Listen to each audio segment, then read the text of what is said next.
Good morning, ladies and gentlemen. Welcome to the Not a Show here on Monkey in the Morning. How you guys doing today?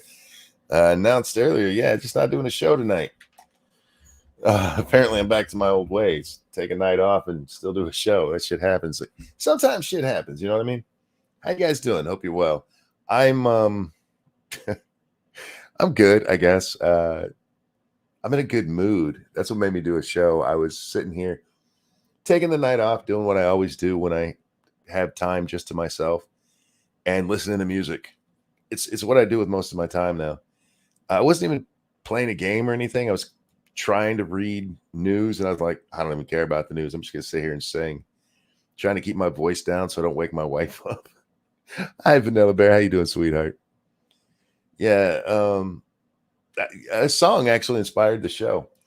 Not that I want to talk about like the topic of the song, but it just put me in such a good mood. I'm like, I should be talking right now. I should be sitting here alone, singing to myself in the dark.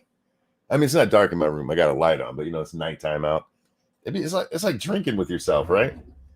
And I might have had a sip of a little sip of whiskey, and it really was just a sip. I haven't had like I'm not drunk. I'm not drunk. I thought about it though, but then I was like, yeah, you really shouldn't drink alone. So I didn't. I just took just a nip, as the drunks say. Just saying hello because you told me to. Hello back. But yeah, no, I'm just in a good mood. I was listening to different songs, and "It's a Great Day to Be Alive" by Travis Tritt came on. Do you guys know that song? I got the rice cooking. I can't promise you I'm not going to sing tonight. But it's a really catchy, fun song, and it just pepped me up. And there's certain songs that do that. I got peppy. I'm peppy now. I love a good happy song like that. You know what I mean? Something that'll just put you in a good mood when you can't help it. It just gets into your bones, and you're like, "Fuck, I want to be in a bad mood." Not that I wanted to be in a bad mood. I was good, but it's one of those songs. If I'm in a bad mood and it comes on, instantly out. The song "Steal My Sunshine" does that for me. Instant good mood tune. Oh, cool. I'll have to check that one out. I'm not familiar. Sad songs don't make me sad in the same way that happy songs make me happy. You ever hear the song Concrete Angels? I think it's by Alison Krauss, I think is the woman who did it. That's a sad fucking song. It's a song about this little girl who gets beaten to death by her mother. And it's sad. It's a really pretty song. But it doesn't put me in like a bad mood the way a happy song puts me in a happy mood. That's weird about music, isn't it? Have you guys ever heard a song that put you in a bad mood? I mean, I guess it, bring you down a little bit. Never like Concrete Angels wrecks me. Oh, that song is fucked, man. Yo, Monk, I've been sick with a cold. Oh, I hope you feel better, Data. Hope you're feeling better, man. Country music makes me violent. I hate it that much. Um, I don't understand people who hate country music. I just don't. If you hated disco, I'm with you. I get it. But I love country music, man. Country music's good.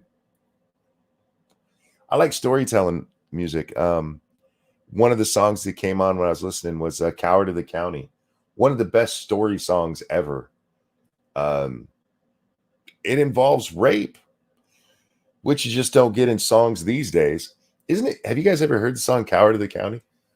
In "Coward of the County," there's this young man whose dad dies, and the last thing his dad says to him is, "Son, you don't have to fight to be a man."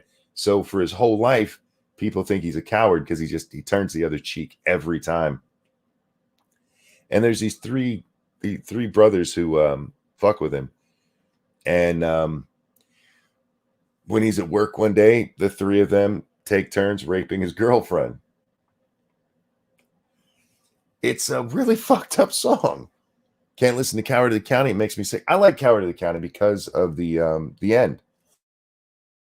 He takes all of the anger he's had since 20 years of anger bottled up inside him, and he takes it out on these three men who hurt the love of his life. And at the end, it's like, "Dad, I hope you understand. Sometimes you have to fight to be a man." It's a really good message. Kenny Rogers had some of the best story songs ever. Gambler, of course, everybody knows that one. He told really good stories. It's what I like about country music is they tell the stories. I love rock, I love rap, but most of them don't really tell stories the same way. Did you guys see Tom McDonald's new song? Came out last Friday. Before Tom McDonald releases a song, he usually releases a video, telling, hey, song's coming up. And in this one, he told us, he goes, you might know the guy who's in it, but you're not going to expect it. And I was like, I wonder who he's talking about. And then the video comes on, and it's Rich from Big and Rich. I'm like, yeah, be shitting me. How the fuck did that matchup happen? They've done some conversations since, and I'm gonna have to go watch them. But it's not my favorite Tom McDonald song. It's not my least favorite either. But it was a cool song. But it was shocking to see him working with a label artist, because a lot of times with label artists, there's contractual obligations and stuff, and Tom doesn't usually fuck with that. What's the one where the woman is locked in the car while the guy goes off? I am not familiar. What do you mean by he goes off? You could hear a pin drop isn't his name Tommy? As Tommy stopped and locked the door. Yeah.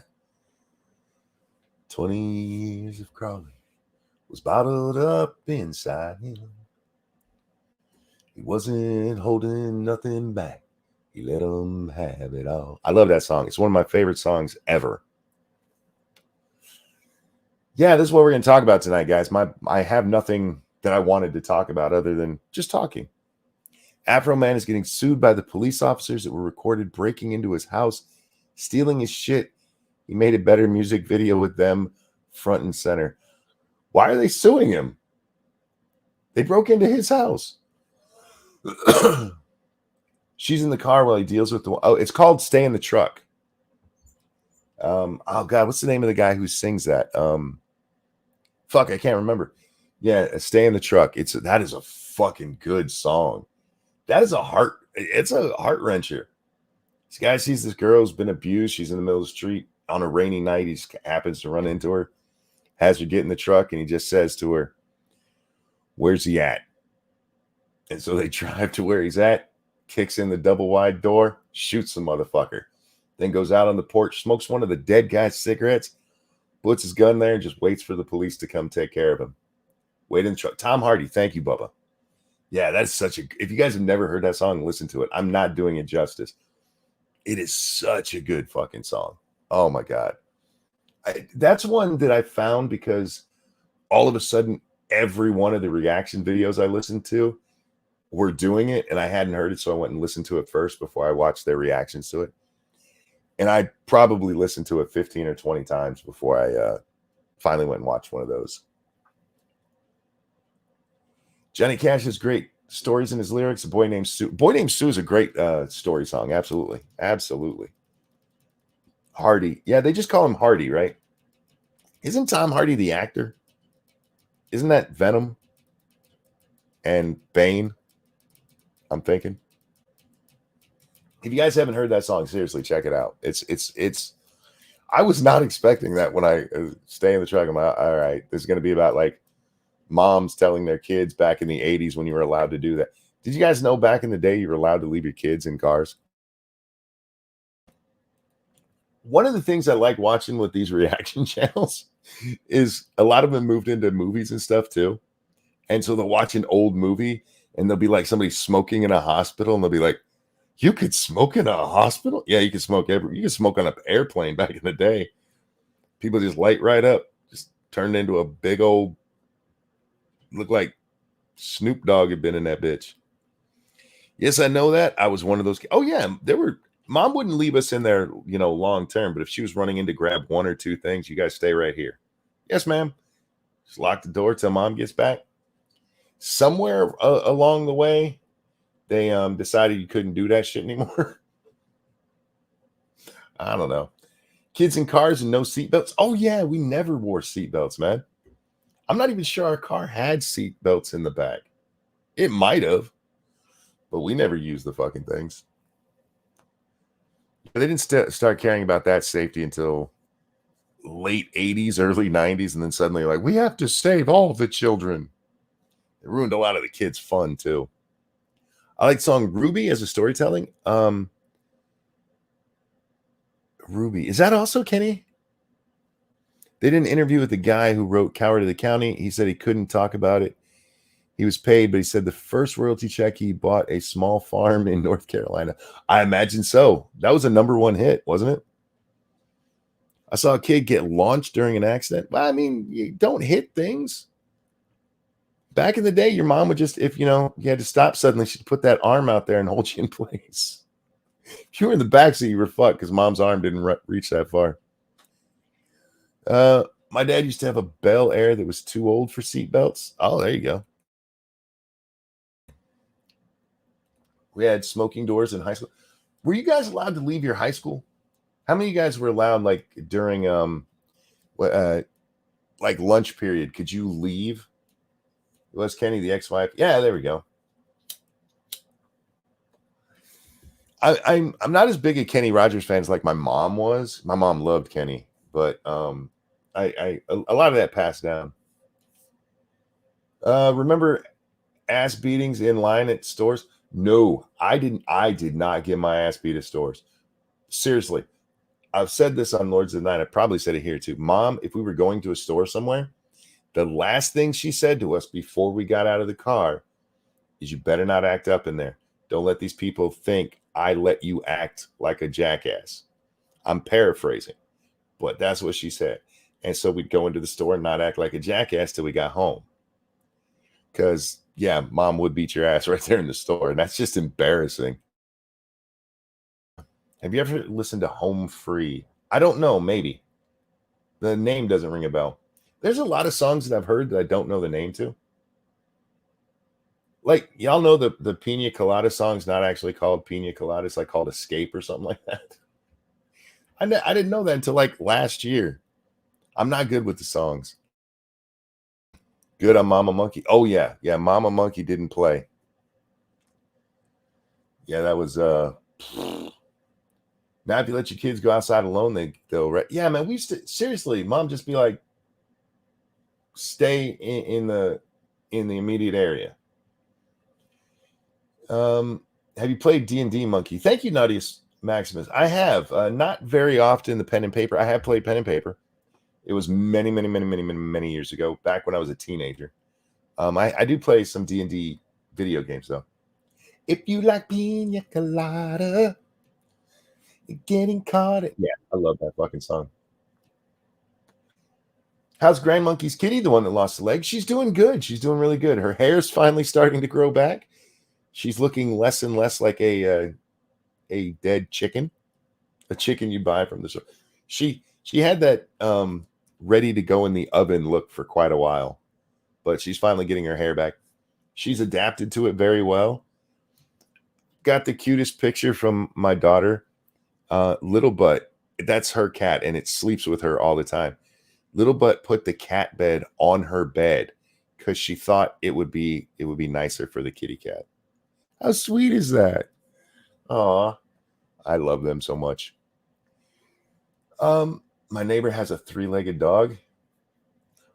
This is the first animal I've ever seen in real life. I've seen them on like TV and shit, but I've known that was missing a limb. And yeah, it hasn't been too bad for her. She runs around and plays. The other day, my daughter sent me a picture because this is my daughter's cat that likes to play fetch, and she will bring you toys to play fetch with. And she takes this picture. She's working in her office, and there's just this line of toys that the cat kept bringing to her because she just wanted to play fetch. Has that cat ever met Phoebe? Yes. When my daughter went on vacation, she had somebody look or watch her house and watch the other 2 cats. But that one, this is when she was before her leg got amputated, actually. And we wanted to make sure that she was safe, so she came and stayed with us for a week. Phoebe didn't like her at all because Phoebe's an asshole. Anyway, you should rename her tripod. Dog runs around like, yeah, they seem to adapt pretty well.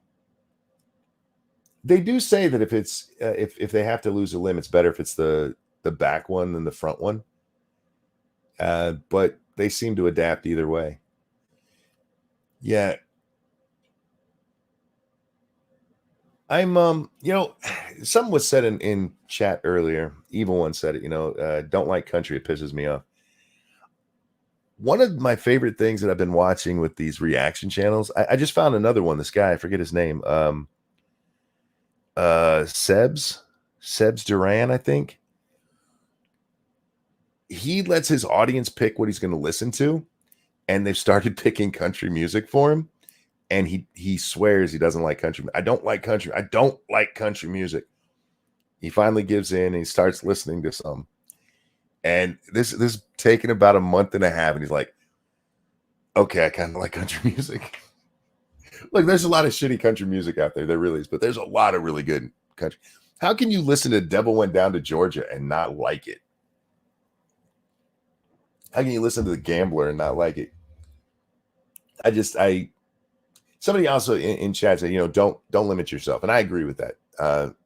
I listen to whatever sounds good in my opinion, what sounds good to me.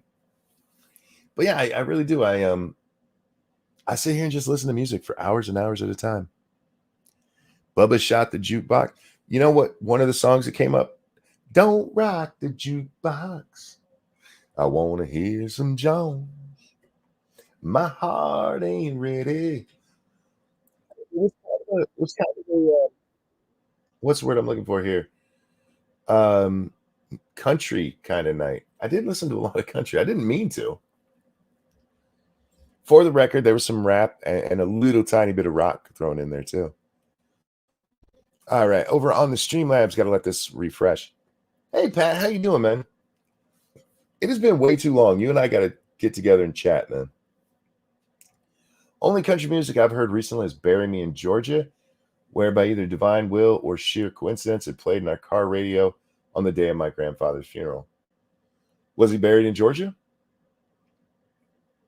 I don't mean to be that personal, but was he?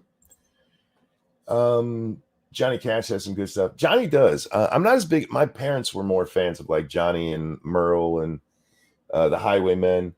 I like some of it still, but I'm more of an 80s country fan. 80s on, 80s, probably early 90s. Thoughts on Uganda outlawing identifying as LGBTQ? I mean, I understand, I guess. I think it's stupid. Keldrick, thank you. Remember, Phoebe is only an asshole to other cats because she's abused. Stop abusing your cat, Monk. How dare you take care of her and treat her well? Abuse. Phoebe has now, anytime I leave my office, especially she's sleeping with Lady Monkey right now, but starting at about 5 o'clock in the morning until about 1 o'clock in the morning. So 20 hours of the day. If I walk out of this room that I'm in right now, she meows at me until I pick her up and hold her like a baby. It's just the way it is. In 2 weeks, my wife is taking my father-in-law's ashes to Tennessee to spread around. All the people in my family that I've known, my mom, my brother, my dad, my stepmother, they've all been cremated, but they were also all still buried. I didn't even know they could do that they could bury ashes, but they do. And they're all buried right here. I don't mean here. I mean in the town I live in. They're not like buried in this room. I don't have bodies under the floorboards, guys. And frankly, there's not floorboards. There's cement under my feet because this is a basement. You can do that. I'm going to get I do not want to be buried. Cremate me. If you guys need a monument to me, you can buy a gravestone and put it there. Do not bury me. I'm claustrophobic. Have you guys heard about the people out in California? I don't know if they still did it, but for a while, you get your ashes put into a giant fucking firework, and that's how they take care of you. It would shoot your ass over the ocean in a firework. Ain't that awesome? Did you see that chick who made Velma got an award from Biden? I did. I hadn't checked it out. Somebody mentioned, I think Satsu mentioned it to me when me and him were talking after the show earlier. Yes, he was actually buried in Georgia. It played about 3 times on our way to the cemetery. It was freaking creepy as hell to me. Why creepy? See, those kind of things, I I don't get creeped out. Okay, I'm gonna tell this story. This is a true story. My brother, he died when I was 17. Well, he was 17, I was 14. And he committed suicide. And at the time, he did have a girlfriend. And I'm sitting there listening to the radio, maybe 2 weeks later. And at the time, the song, what's it called? I'll Be There by Depeche Mode, I think it's. There's a lot of songs called I'll Be There, but it's this specific one. And the song is about a guy who died singing to the love of his life that, hey, I will still always be there. And at the end of the song, it says it was dedicated, and the name was my brother's name, which is a very rare name, to his girlfriend's name. Now, what probably happened is there's somebody out there who decided that, hey, this actually kind of fits. I'm going to make that dedication in his name to her. But I don't know who did it. And just at the time, it was kind of like, it's my brother saying hi. I don't know what I believe about the universe and stuff, right? But I do believe in things like that, that sometimes from beyond, people just say, hey, how you doing? It's nice to see you. It's been a long time. You're just as lovely as you used. I'm selling to sing all fucking night. I'm in that kind of mood, man. I just love music. I really do. And it's easy to just sit here and listen. So much of what I do is visual because I got to read all of this shit. I got to watch videos and all. It's nice to just turn off every other sense and just let the ears do the work. Awards nowadays are senseless. Oh God, yeah. I don't know what Mindy Kaling, however you say her fucking name, what she got an award for. I'm sure it was stupid. Monk is in a manic mood. Monk is always like this. I just tone it down for normal shows. This is why the show has no structure. This is why we're always off topic, because I just can't hold still. I got into some tunes a couple of weeks ago for a couple of days just listening. Oh, isn't that nice? Isn't it nice to just kick back? I'm going to be alone. Not alone. My son will be in the house, but my wife's going to be gone for a couple of days. And I promise you, the music will be fucking loud. She's not a fan of loud music. My wife likes music, but she's not a fan of really loud music. It's gonna be loud. Oh God, I love just sitting back, kicking back, listening to just loud music, singing along. Of course, Eagle, do you sing along? How many people in chat sing along with songs that you're listening to? Give me a 1 if you sing along. Give me a 2 if you're like, no, it's embarrassing to do that. I sing with everything, man. If I know the song, I'm fucking singing it. I don't care. Oh, dude, my wife's gonna be gone for a week. I haven't been alone for 14 months. I'm not alone very often. The family makes sure I'm not alone just in case. A lot of singers, good. A lot of singers. Badly. Yeah, you look, most of us sing badly. I sing along. Oh God, thank you so much. Thanks, Monk. Want to help when I can afford it. Thank you, dude. That's very kind. Very kind. Depends on the song, though. Yeah, I mean, I don't sing with everything because I just don't know everything. But yeah, fuck, I sing. If I know it, I fucking sing loud.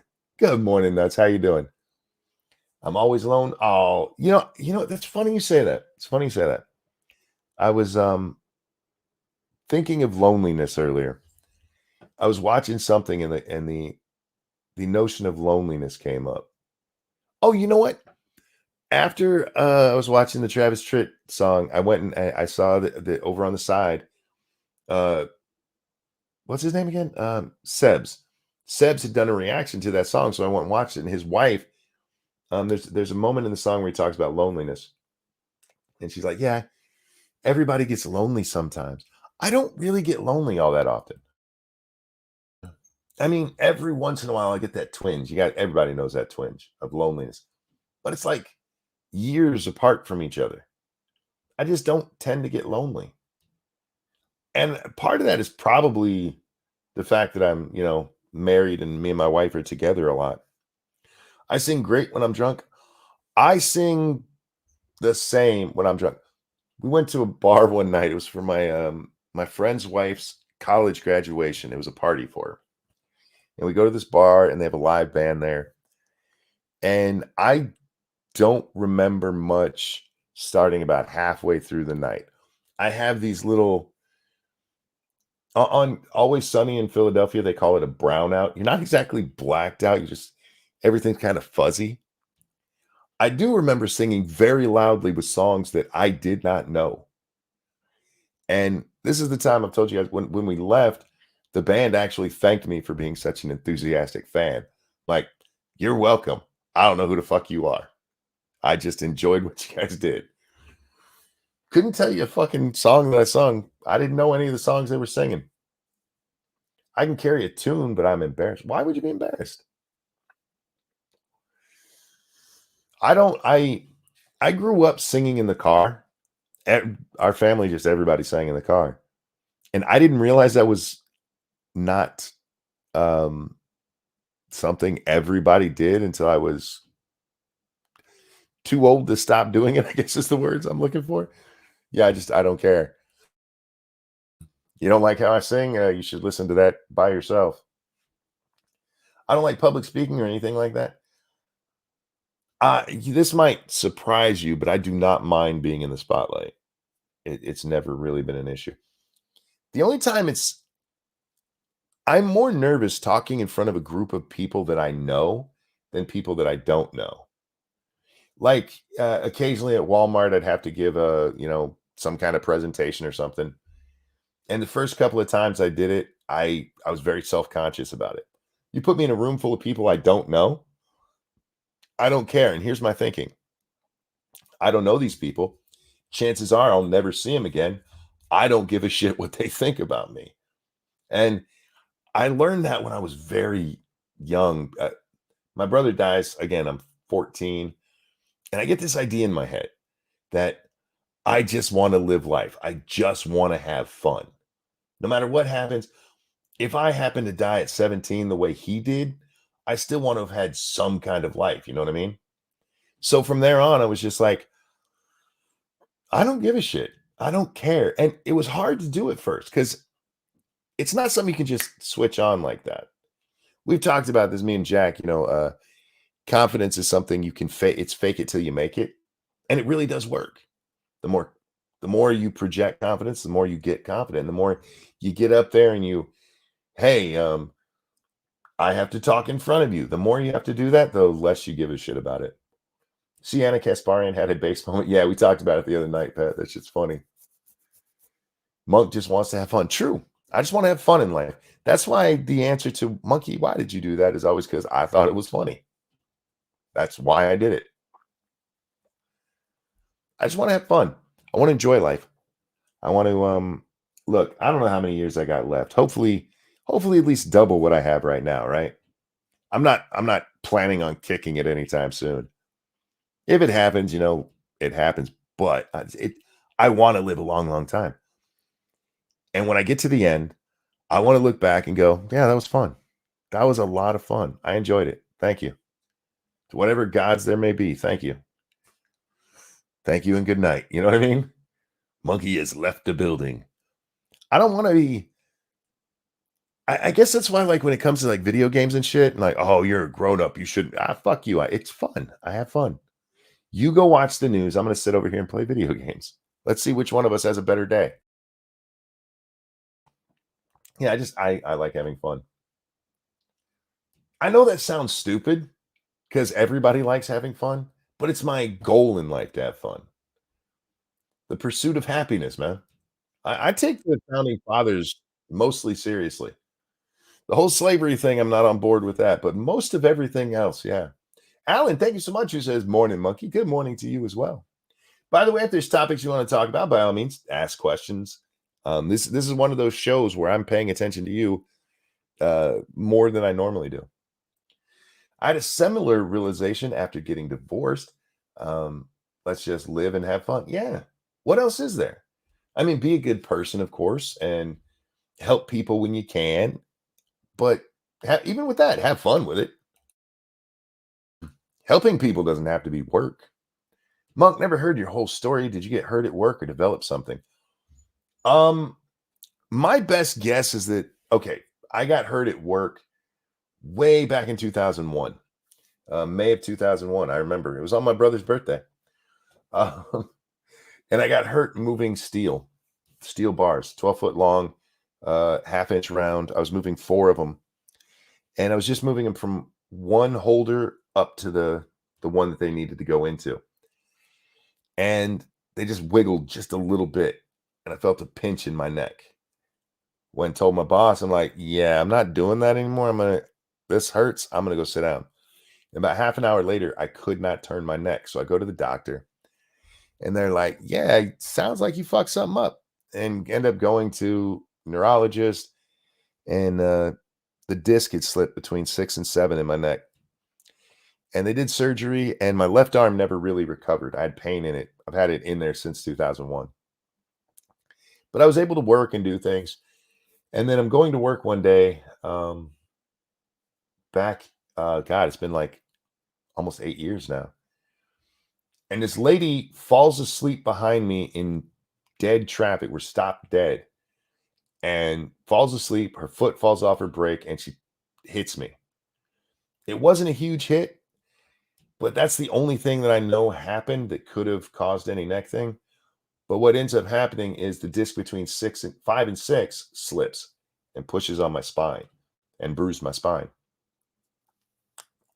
Now, a bruised spine apparently can heal. I was reading up on this recently. But if it's not better in 6 months, you're probably that way for life. So cheers to me. Don't worry, I'm drinking Pepsi, not alcohol. It's okay. I'm above 21. I could drink alcohol if I wanted to.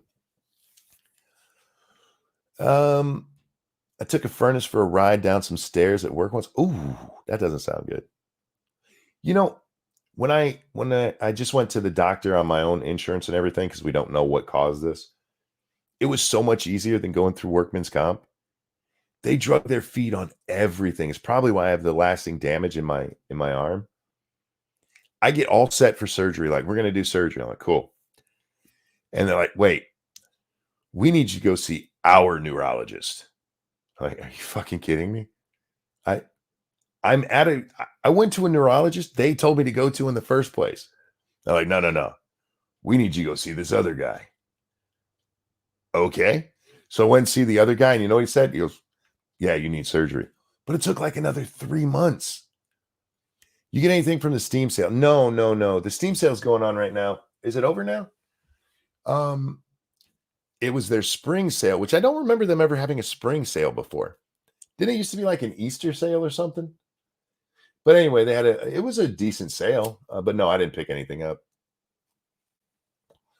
I'm at a I'm trying not to spend money.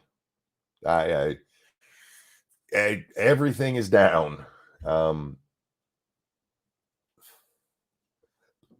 Monkey's not allowed to right now. Bought a copy of Hogwarts Legacy recently. Game is awesome despite what the online drama says. Otherwise, I'd prefer to enjoy myself to the fullest, just like you said. Yeah. This is why I've talked to you guys about like music and stuff before. If you want to make like, okay, let's take Footloose for an example. Lots of you like to make fun of me for liking Footloose, and that's cool. I enjoy the banter. I think it's funny as shit. But I would never take that to heart. You know what I mean? I hope you guys actually mean what you say. I hope some of you actually hate Footloose that much because it makes it funnier for me. But I love the movie, and nothing's going to be said to me that's going to change that. I'm never going to be one of watching these people like the one guy I told you about earlier, that Seb's guy. He didn't like country music, and he fully admits he'd never listened to it. He'd never listened to it. He just didn't like it because the people around him said country music sucks, so he wanted to fit in. I have never been a I want to fit in person. I just never have been. And maybe it's because when we were kids, they were preaching that, self-esteem. You don't have to give in to peer pressure. Maybe I just really took it to heart. I don't know how it happened, but I've never been one of those people, like, oh, I got to be just like the crowd. And maybe part of it's also being the Navy brat, being a military brat and having to move around so much, and you get to a new school and all the cliques are different. And I don't just mean that, there's different people in there. Sure, you still have jocks everywhere. Yeah, there's always nerds, but the kinds of people in them, they're always different. One of the high schools that I went to, sports wasn't a thing. Being in sports made you a nerd. Meanwhile, being in drama made you popular. Seriously. And it's not like I went to an art school. It was a public high school. And if you were on the football team, you were a nerd. You ever heard of that shit in your life? I got there. I'm like, you've got to be kidding me. So maybe that's part of it too. Fitting in just wasn't something you had time to do. I got to find me a friend. Hopefully they're okay. I feel like country is something I can enjoy if it was made over 35 years ago only. Oh, you like the 80s kind of country. Yeah, I enjoy that. I can listen to some newer country. Were you in Portland? No, I was in Virginia Beach, actually. Math team giving monkey niggas. No, this is true. I'm not bragging, but I was popular in school. I always was. And I think it's because of who I am, because I didn't care about the cliques. I was just, meeting people. And as long as I was nice to them, everybody seemed to be nice to me. I was very popular in high school. John Prince is my favorite for country. Love that stuff. I don't, oh, sorry, John Prine. I'm not sure I know who that is. I'll have to check. I'll have to look it up. Will I have to maintain good grades to stay on the team? No, no, not on this team. And they were a sad football team. They really were. I knew everybody, but I was not a clique person. Yeah, I was not a clique person either, Eagle. I moved seamlessly between crowds. A lot of it helps that I look like a football player, but I'm actually a nerd. I like football, don't get me wrong, and I played, in the backyard and stuff, but um I guess it helps when you look like a jock, but you're actually a nerd. You can fit in with everybody. And I was in drama in that school because I love performing. Shocker, right? I got into drama because my older brother had been in there. And when it goes into high school and you get to pick your electives, I went into drama. And that first time on stage, I had a friend. We had to do monologues. First, we had to get up there and introduce ourselves, and everybody was kind of awkward on that.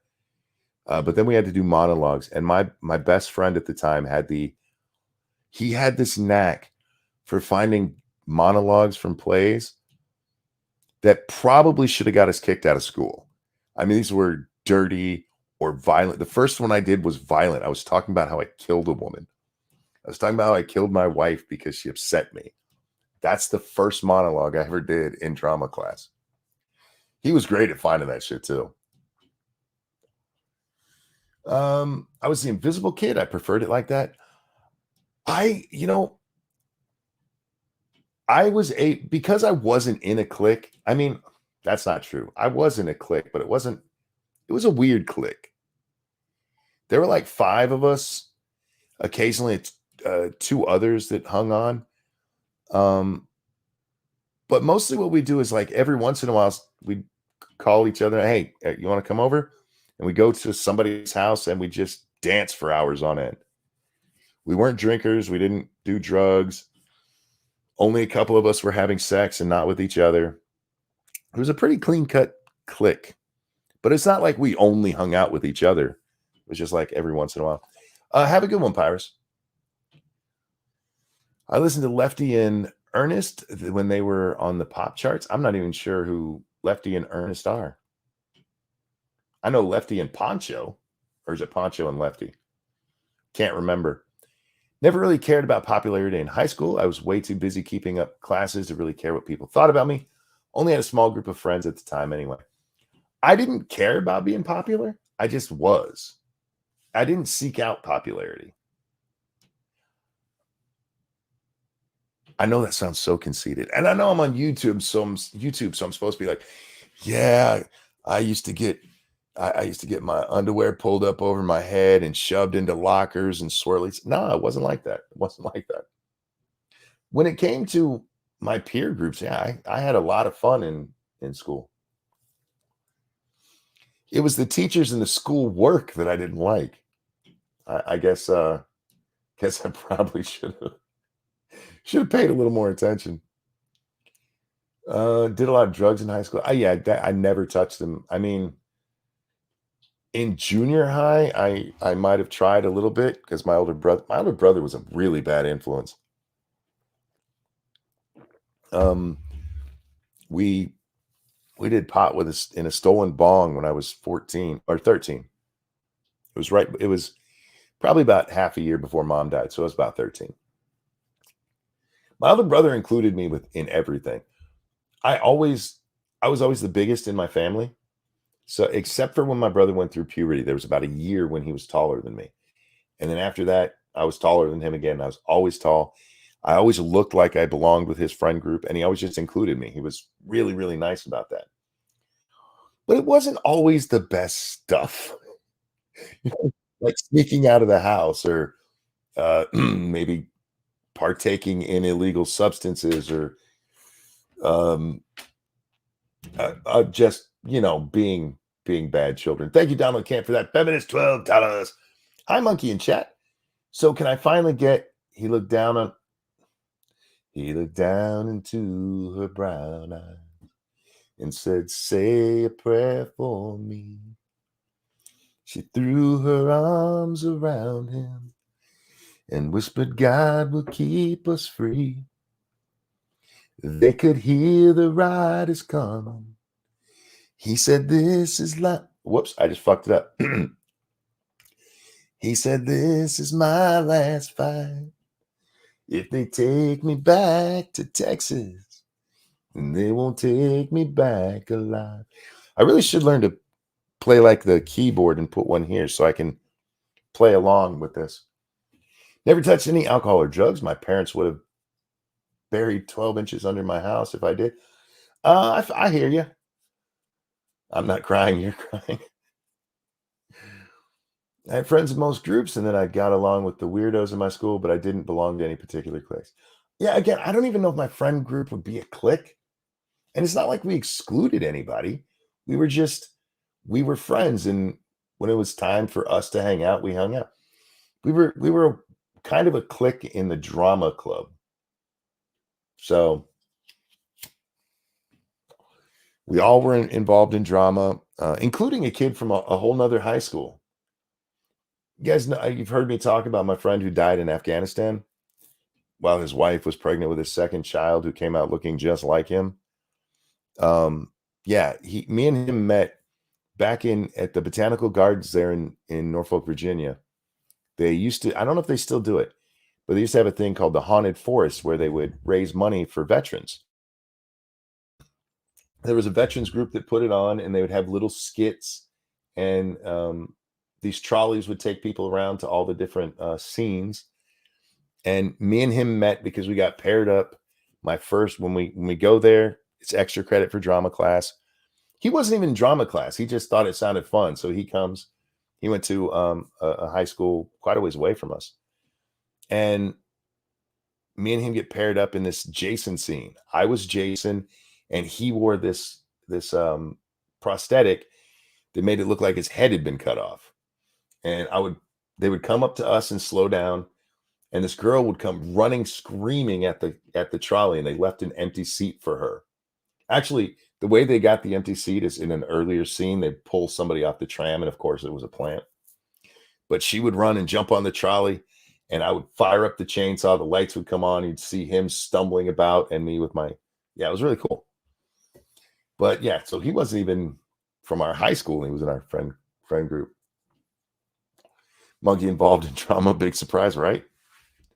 I said I got into drama because my brother was in it, and I stayed in drama because the first time I was on stage and I made people laugh, there is no drug in the world like that.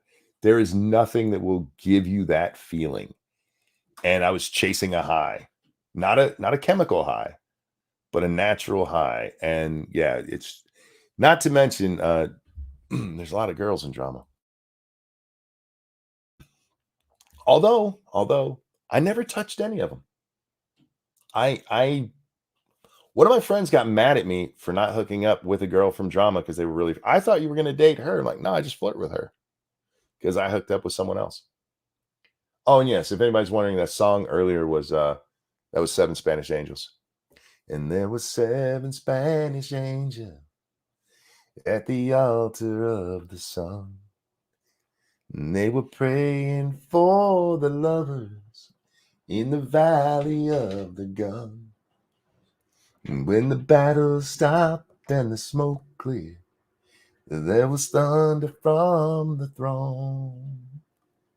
And seven Spanish angels took another angel home.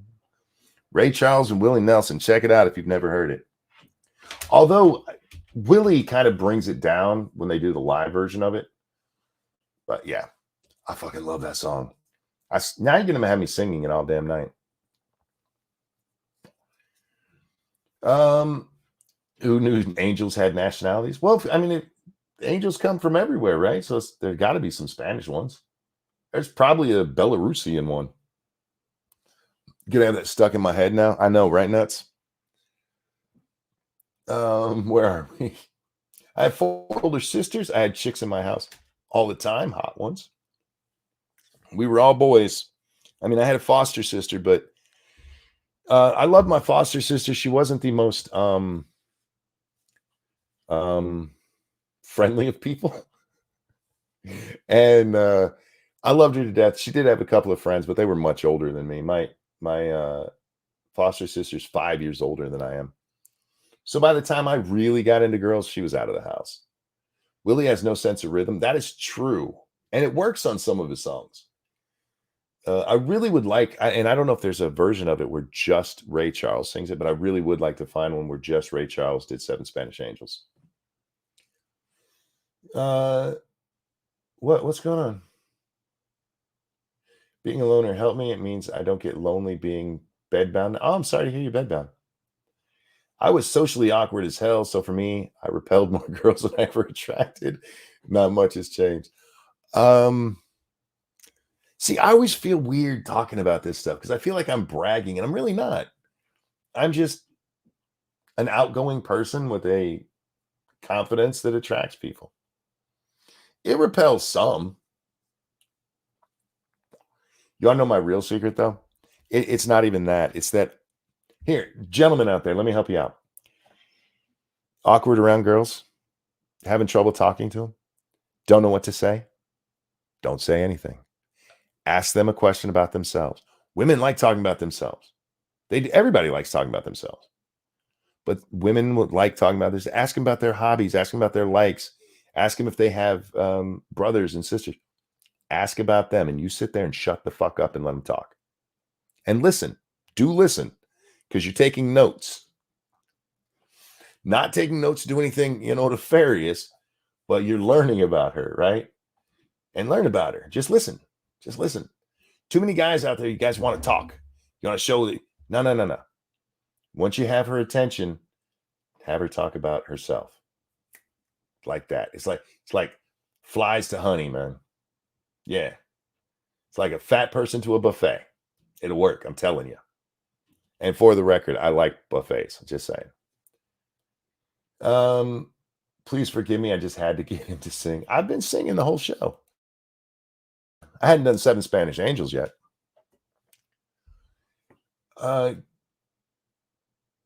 Keep telling you, look up one time hit Richard Demple's Field Song. If it's one thing, it's another. All right, now I'm gonna look it up right now because it doesn't. Let me see. What's the name of it? The name of it is If It's One Thing, It's Another. All right, Come on, copy and paste properly. There we go. Like, this isn't a real show. It even says it in the title. It's not a show show. So this one doesn't count. This one's just hanging out and chatting with you guys. And I hope you guys are having fun. All right. What you said, Richard Fields? All right, yeah, there we go. That's a long ass song, man. That's 7 minutes.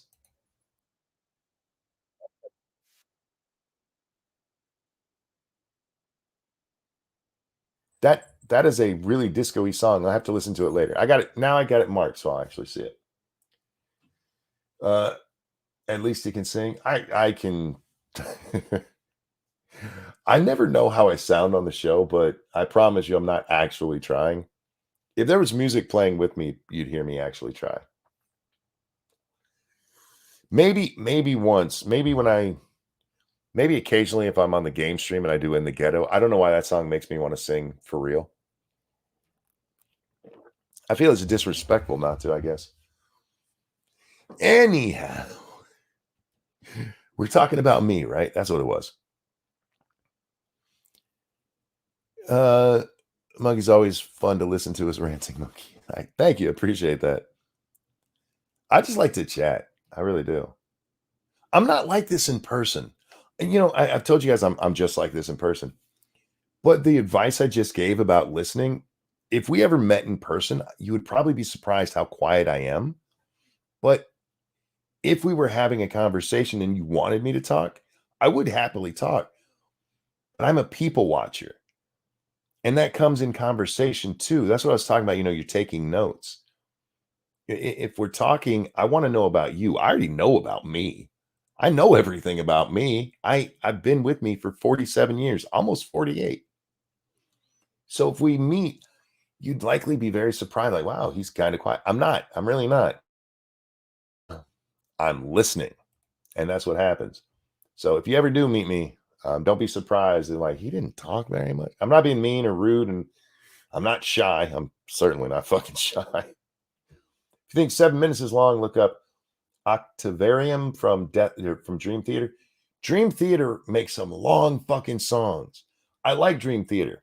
Could not tell you a single song that they sing. I When I was back on the Bill Maher message boards, one of the people I met there, we actually got to be decent friends. We're actually Facebook friends. That's how good of friends, and that is friends and family only over there. Real life friends and family. But he introduced me to Dream Theater, and good God, their songs are long as fuck. Watching is the best way to learn about people. Absolutely. I think that's I think that's one of the problems we have with everybody looking down today at their phones and shit. Uh, we learn how to interact with. Somebody said earlier that they're socially awkward or were in high school. So many people are socially awkward these days. We learn from watching, right? And if you don't see people interacting, you don't know how to do it. People are so awkward and rude these days, and I don't necessarily blame them. They don't have any kind of experience with it, right? Everybody's on their damn phone, got their headphones on. I don't want to be talked to now. That is one of the most irritating motherfucking things that I see. People are, if I have my headphones on and I'm in public, you shouldn't talk to me. You shouldn't be in public, bitch. If you want to be alone, go home. Well, I have to get to work. Well, then be out in the world. The world's not as scary a place, man. God damn. I actually got into a big argument with somebody in our chat over that. I get it. You don't want to be bothered. All right. Um, put a sign on you that says jackass or something to let people know that you're a jackass. Are you guys one of those people? Do you say hi to people when you're walking down the street? If you pass somebody, do you say hi, how you doing, or something like that? I am. I say hi to people. I I've always done it. That's what I grew up seeing because people used to be nice to each other. People used to say, "Hey, how are you?" And that says I do. I would imagine you do because you're a sweetheart. But I feel like a lot of people don't do that anymore, especially with their fucking heads down. I do not get this necessity of running around with music or something in your ears all the time. I say, "How you doing?" to every person I pass. I mix it up, Bubba. I say, "Hi, how are you?" Um, I've even pulled a good day. I do in the forest or on the countryside. I don't in the cities or towns. Oh, no, all the time. I don't go anywhere where there's like so many people. No, okay, I don't want to say all the time because like if I go to a baseball or a football game and you're walking around the stadium, there's just too many people to say hi to everybody. You sound like they let the special kids in today. Hi, hi, hi, hi. How are you? What up? Hi. Just too many goddamn people. My social awkwardness mostly stemmed from my autism. Then again, COVID lockdowns only made my social skills even rustier than they already were to begin with. And see, that's kind of what I'm talking about, man. Even with autism, I mean, you learn to mimic, right? That's what we do. We mimic each other. And when we don't have something to mimic each other, we can't do it because we have no example. Maybe we'll luck into it, maybe, because somebody was the first person to not be a nerd, right? But it's easier when you have an example. The way I walk and the way I stand come from movies. Both of those, and I often stand with my right arm bent and with my hand at my stomach. And this comes from a movie where somebody was learning to be a proper gentleman. It was a Judd Nelson movie um, where he was supposed to, I forget how he was supposed to be he was going to a prep school or something. I forget exactly. But yeah, when they're teaching him to stand, you stand with that arm bent. And so I've done that since that movie. We learn by example. Although I'm not sure if that is burned into me from oh wait. Oh, from saying hi to everybody, Bubba. I did it before I worked in customer service. So I don't know what it is for you, but I've just always done it. I grew up watching people do it. Really glad I worked in customer service. Helped me a lot with social skills. It really does. I think everybody should do. You know how people like everybody should go in the military. I think everybody should work at least at McDonald's or something like that for 2 years. It should be compulsory. You have to work 2 years in service. After that, then you can go do whatever you want. So after you get out of high school, 2 years of service, and then you can go into college or whatever. That should be the standard. So that people learn not to be assholes to the people who are, you know, waiting on them hand and foot. I felt awkward until somehow stopped caring what people thought about me. Once that happened, people became much easier to interact with. Yeah, yeah. We spend so much time worried about what other people think of us. And most people don't think of you at all. I know nobody wants to hear that, but yeah, you're not that important. You're really not. I think so too. Learn some damn manners. Absolutely. Absolutely. Phone etiquette is also degraded. It's amazing how many people just hang up without saying bye. I hate that shit. Yeah. What happened to etiquette? God damn. Didn't they used to actually like teach that shit? Weren't there classes on that? And now we're like, nah, man, just be a dick. I bet you taught your son some manners nuts. Yeah, I'm sure she did. It's up to the parents to teach the manners part. Back home, if you don't wave at everyone, you get yelled at by your grandma who never yelled at me. Yeah, you gotta be nice to people. I model that for my children and grandchildren. For the most part, I've given up on finding friends or romantic interest, been used, abused, treated like crap, or looked down on too much to try it anymore. I understand that, man. I mean, if you've been through bad experiences, I get it. I do. But see, you said you're giving up on it, but that's because you've already been through it. I can't help you with that because I've never been there. But for people who I can help people who have never been able to get to that part. If you listen to my words, I promise you that it works. The fake it till you make it with confidence works. Listening to chicks and just letting them talk and being like, "Oh, really? And then what happened?" She's telling you some boring ass story that you don't really care about.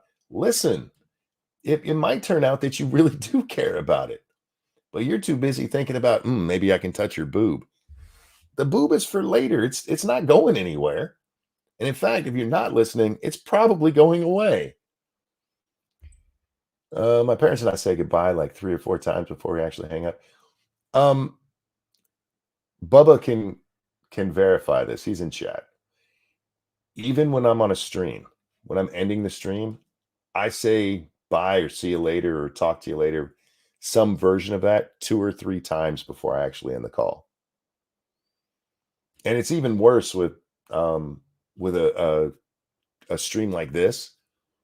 On the game streams, it's a little easier because usually it's like, okay, I got to go to bed or something. But if I don't have to go to bed, I drag that shit out longer than I drag out this show when we're going to end the show and it's like an hour later.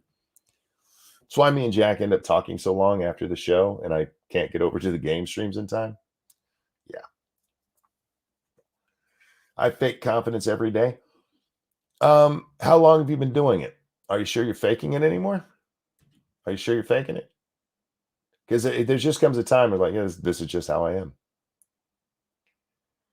Oh wait. My son has manners and he's a real man, whatever definition you want that to be. I'll pat myself on the back for that. You absolutely should. Hell, I've never dated, period. And even then, I've yet to fully understand women, and I doubt I fully will. There is no fully understanding men or women. And if you're looking for that, just get it out of your head. I've been married for almost 30 years, and there's times my wife still will do something like, I don't know what just happened. It just, we're, people are all different. We always say, I love you when family leaves, just in case something happens. And it's the last thing we say. Um, because of my childhood, mom dying and my brother dying when I was 14, um, I just learned to say I love you to people I love. Uh, and it makes some people uncomfortable. Some people have trouble with it because, and I'm not like overly affectionate, but I will give you a hug. I will tell you I love you. I'm not ashamed of any of that. I've never been that guy, like I can't say that in public. Fuck that.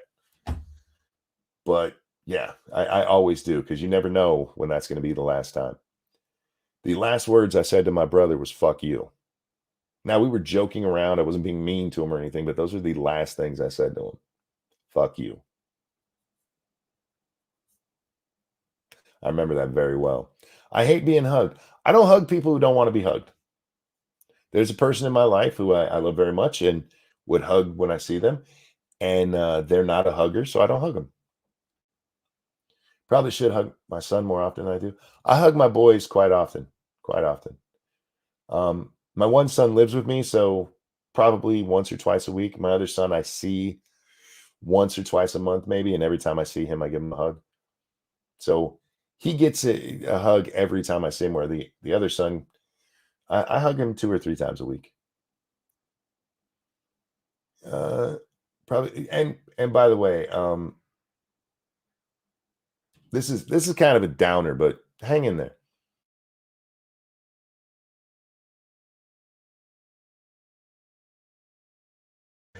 I'm always kind of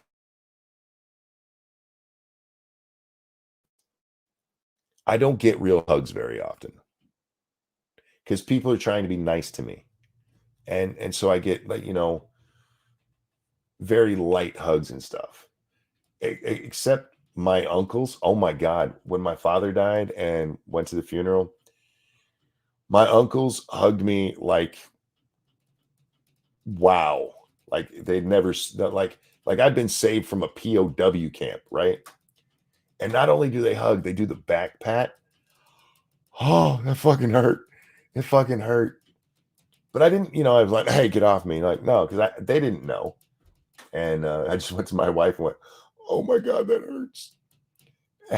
But I don't generally the only really big hugs I get is from the little ones. They don't know and they don't care. They just give grandpa that big old hug. But yeah, so When I can hug people, I enjoy it because I don't have very much touching in my life anymore. My skin's too sensitive for it. No joke. I have a nephew who could be a professional hugger. You always walk away feeling loved.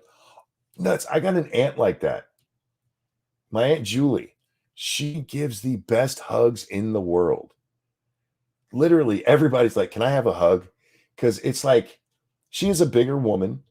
Um, but that's not it. There's something about her embrace that you come away, yeah, you feel like you've just been hugged by some kind of deity, and it's just refreshed your whole life. She gives the best hugs ever. Um,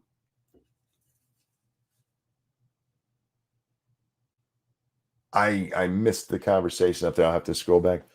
The men in my family do a handshake, pull into a hug, do a back pat, and end with a handshake. We do the bro hug basically. Um, Not with my sons. My sons, I just give hugs, but everybody else, it's the handshake into a hug, the bro hug. How you doing? And don't feel bad for me for the hug thing. I mean, I know they love me. So, you know how I know they love me? Because they don't give me hugs like that because they don't want to hurt me. If they knew I was in that kind of pain and they gave me those hugs anyway, because like, fuck you, I don't care about your pain, that'd be a little different. Occasionally, I do have to say to my daughter, no, give me a real hug. And it's usually once every time I say, you're like, no, I need one real hug from you. I've never been hugged like he does, and I don't mean anything weird. But no, I get it, nuts. I do. I understand completely. Our whole family talks about Aunt Julie's hugs. Everybody mentions it. She is the family hugger. Haven't gotten any big hugs from anyone outside of family in a long while. Sometimes I miss it though. I understand. Yeah, I do miss real hugs. But again, like I said, they don't do it because they hate me. They do it because I'm in pain. As I feel about my daughter, half hug. At least my grandson breaks my ribs. My grandchildren, they don't quite comprehend what's wrong with me, and I don't want them to. I don't want them to ever feel like they can't do something with grandpa, like jump on grandpa, like, oh, that's gonna hurt him. Like, no, let them have fun. I'll be fine. They're not gonna put me, they're not gonna do any like long-term damage. I'll just be in pain for a couple of minutes. It'll be fine. I'd rather have them having fun with grandpa and loving being around grandpa than, oh, we can't touch him. He's like a Fabergé egg. He'll break. Wait until I'm in my 90s to tell him that shit. Oh, it's the only thing missing in my life right now, grandchild. Oh, dude. I never knew love until I had my daughter. Not the way that I thought I did. I love people, sure, but you have your child and there's just something different. And then your grandchildren come along. And it's a whole different world. It's inexplicable to people who don't actually have grandchildren. There's just this wonderfulness about them. Maybe it is that you can send them home to their parents, but it's like children plus. It's awesome. It really is. Plus, by the time you have grandchildren, typically you've settled down. When you're a parent, everything seems so important. That spilled glass, them yelling or running too much, them, they knocked something over. When you're a parent, that's a big deal. And it should be because you're trying to teach them. When you're a grandparent, like, fuck it, we'll cover that with a rug. It'll be fine. You're a lot more. I noticed this with my father, where my father would let my children get away with shit I know I got spankings for. I'm like, what the fuck is with that?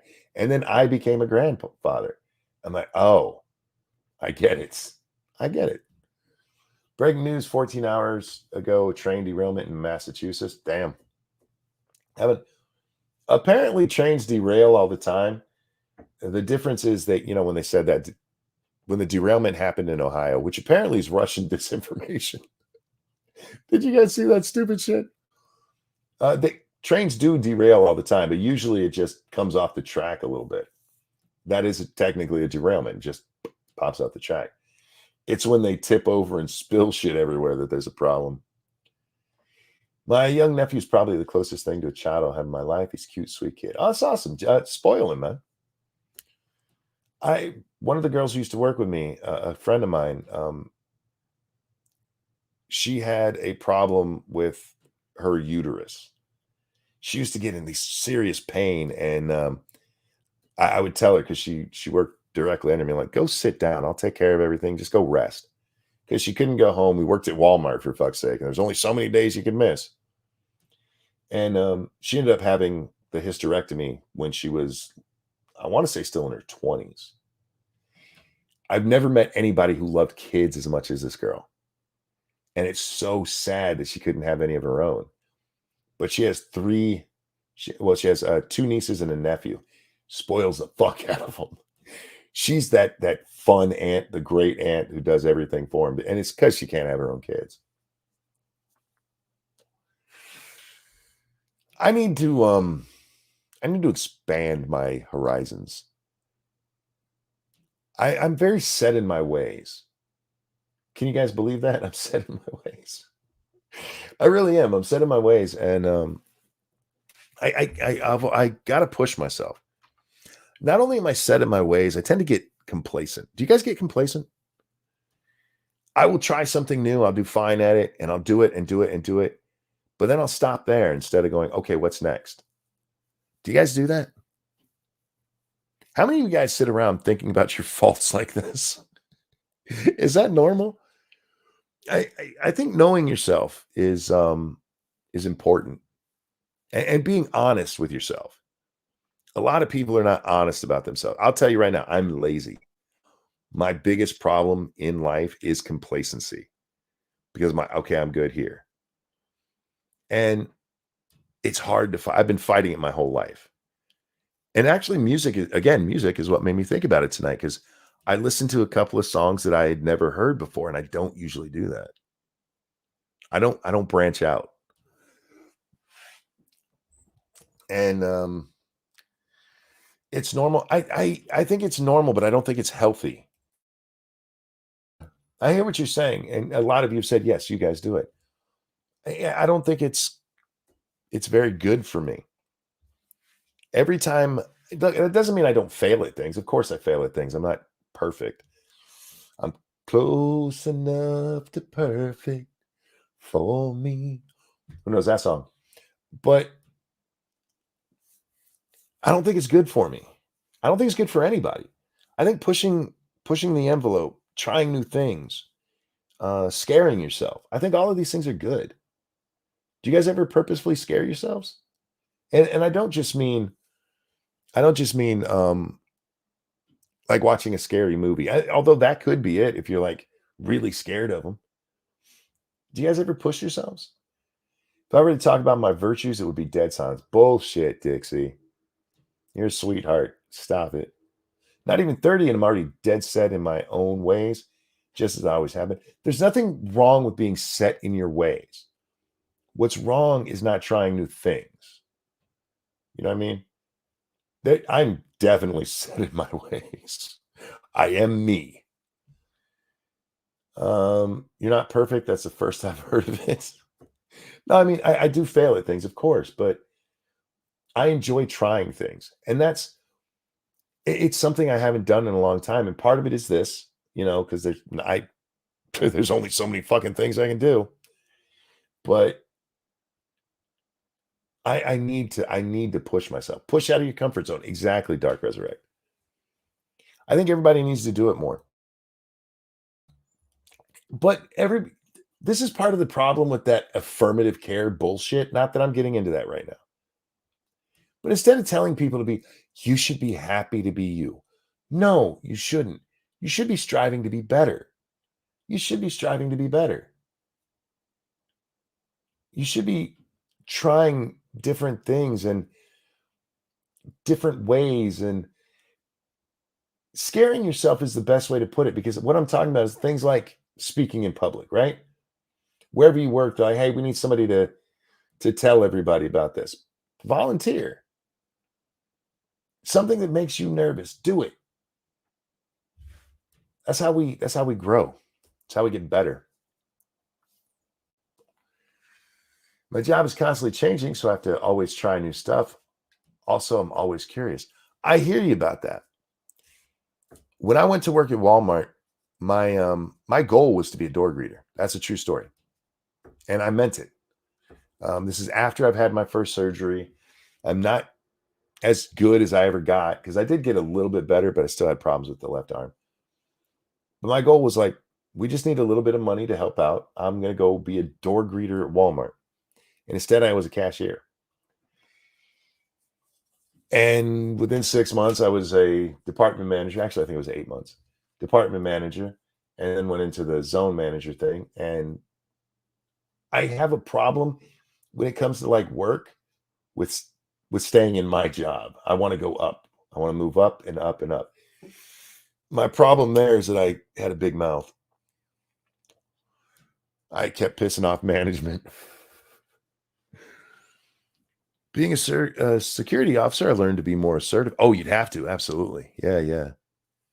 Only thing that scares me now is son's future, unless you count worrying what my cat will bring home next.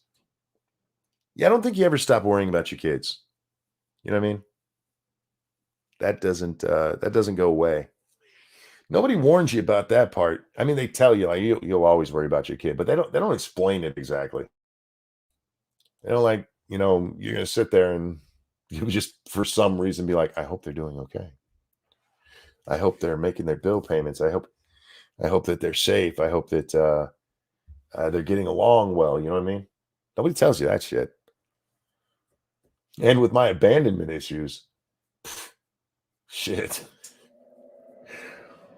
Where are we at here? Sorry, guys. Um,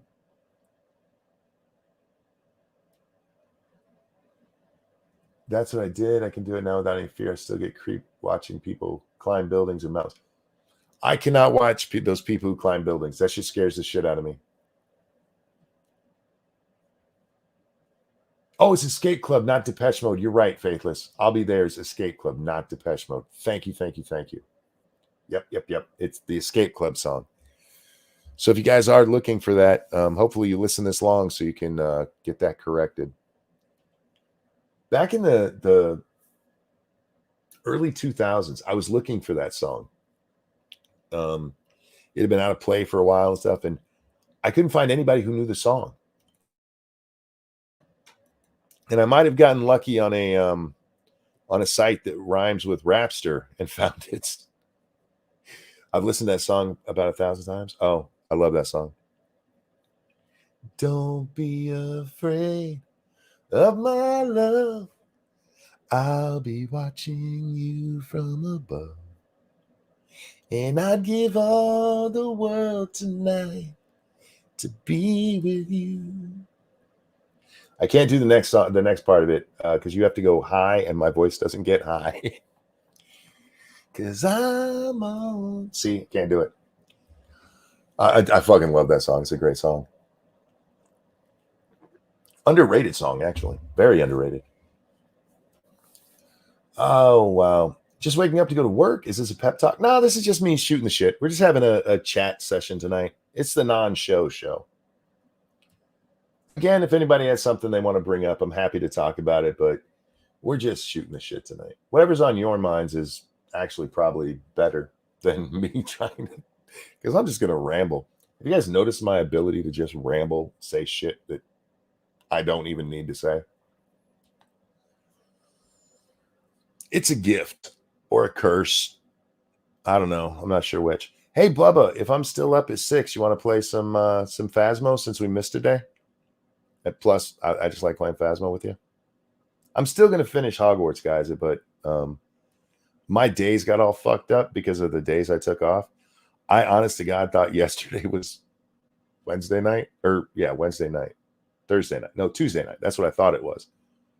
So when me and Bubba were done with the show, he said that he had to work today. I'm like, why? It's supposed to be your day off. He's like, no, it was yesterday. I'm like, oh, fuck. And I felt bad because I didn't tell him I was going to be missing time. And I didn't tell Jack either. This is why I try not to schedule things, because I just don't fucking know. I can't trust my own self. I'm loving the fact that Monkey is watching chat for once. We do this occasionally. It's more of an after party thing, although we haven't done an after party in a long, long time. Sometimes I just like shooting the shit with you guys. And to be honest, our news cycle has been stalled for like 6 fucking months, man. Nothing has really changed. I mean, we have the humorous shit going on with Alvin Bragg and the Trump thing, which I cannot get enough of. That shit is making me laugh. Your star witness is a perjurer, motherfucker, and you're surprised that you're going to have to probably drop the case. Fucking retard. Just yanking your chain, Mike. No, dude, never have to apologize for goofing with me or explain.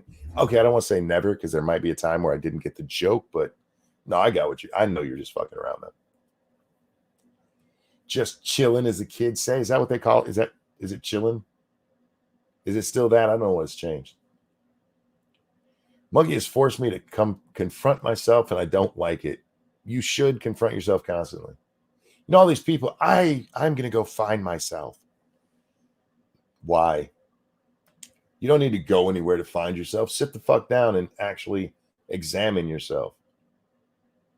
Not only do I know all of my faults, all of my strengths, but I can also point to where almost all of my quirks come from. Like I mentioned earlier, the way I stand. I have 2 ways of standing. One, I kind of push my dick out. I stand with my feet shoulder length apart, straight up, but my pelvis is pushed out just a little bit. And I never even realized I did it until I was in 8th grade. Her name is very specific. That probably a friend of mine, I'll just say it that way, told me she loved how I stand. I'm like, what the fuck are you talking about? And she said, you stand with your crotch out. I'm like, what? And I started paying attention. And you know what it comes from? Comic books. If you look at the way that they draw like superheroes standing straight up, you know, chest out and everything, it kind of looks like their pelvis is pushed out a little bit. And that's just how I stand. So I stand with my dick out. That's how confident I am. I stand with my dick out. I have a story involving Depeche Mode. I was outside listening to some music with some friends, and I asked for a suggestion. And one said, why don't we enjoy the silence? He found it funny. Nice.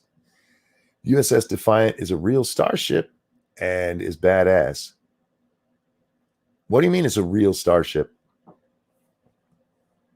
All the justifications that the Krasensteins come up with is about how Trump is guilty is both funny and annoying. Dude, the Krasensteins are my favorite lolcows. They really are. And let me explain something to you. They do not come up with this shit themselves. They are now working, and I would put money on it. I haven't seen the contracts, but they are, I'm guessing the silence, Simon, but they are working with, it's not Media Matters, Midas Touch, or is that what they call themselves? Midas something. They're working with those guys, and those guys are giving them the shit that they're supposed to be talking about.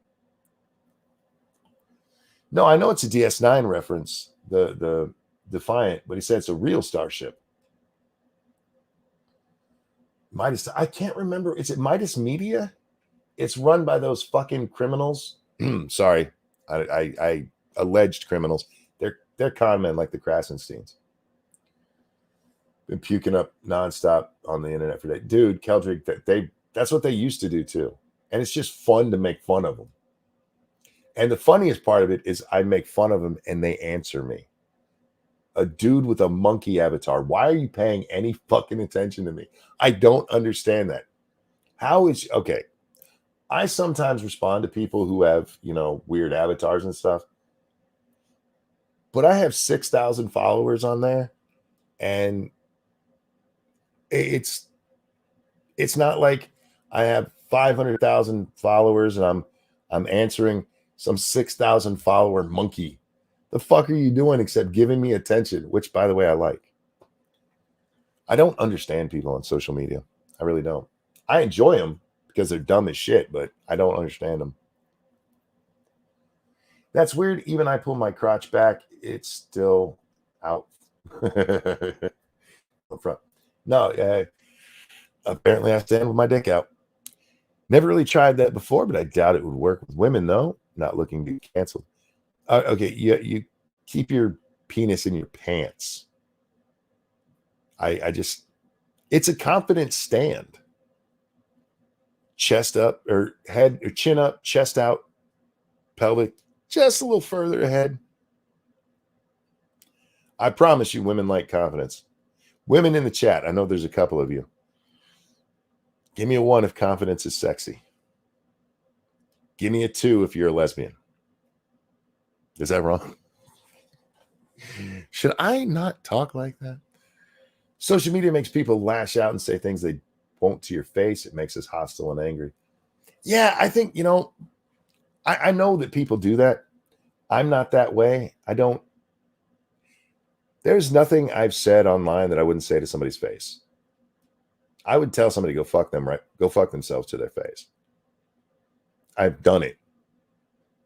And it's not something to be proud of, but I am proud of the fact that I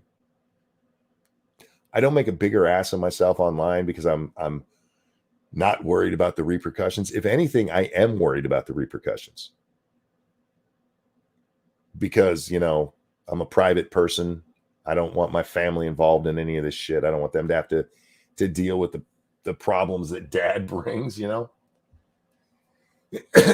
see, women like the confidence, man. And they can't help it. They can't help it. It's kind of like men like boobs and we can't help it, right? Even if you're not a boob guy, you'll check out boobs. Every man out there, I don't care about boobs. You will look at boobs, especially if there's cleavage on display. We can't help ourselves. And ladies, we also look at your crotches. You can't stop us from doing it. We can't help ourselves. People are like, no, you shouldn't. I saw somebody, one of those gym videos, like, there's no reason for them to be looking down like that.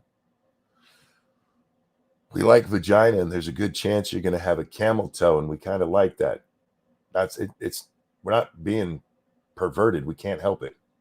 We just like vagina, and if we might be able to get like an outline, that's kind of cool.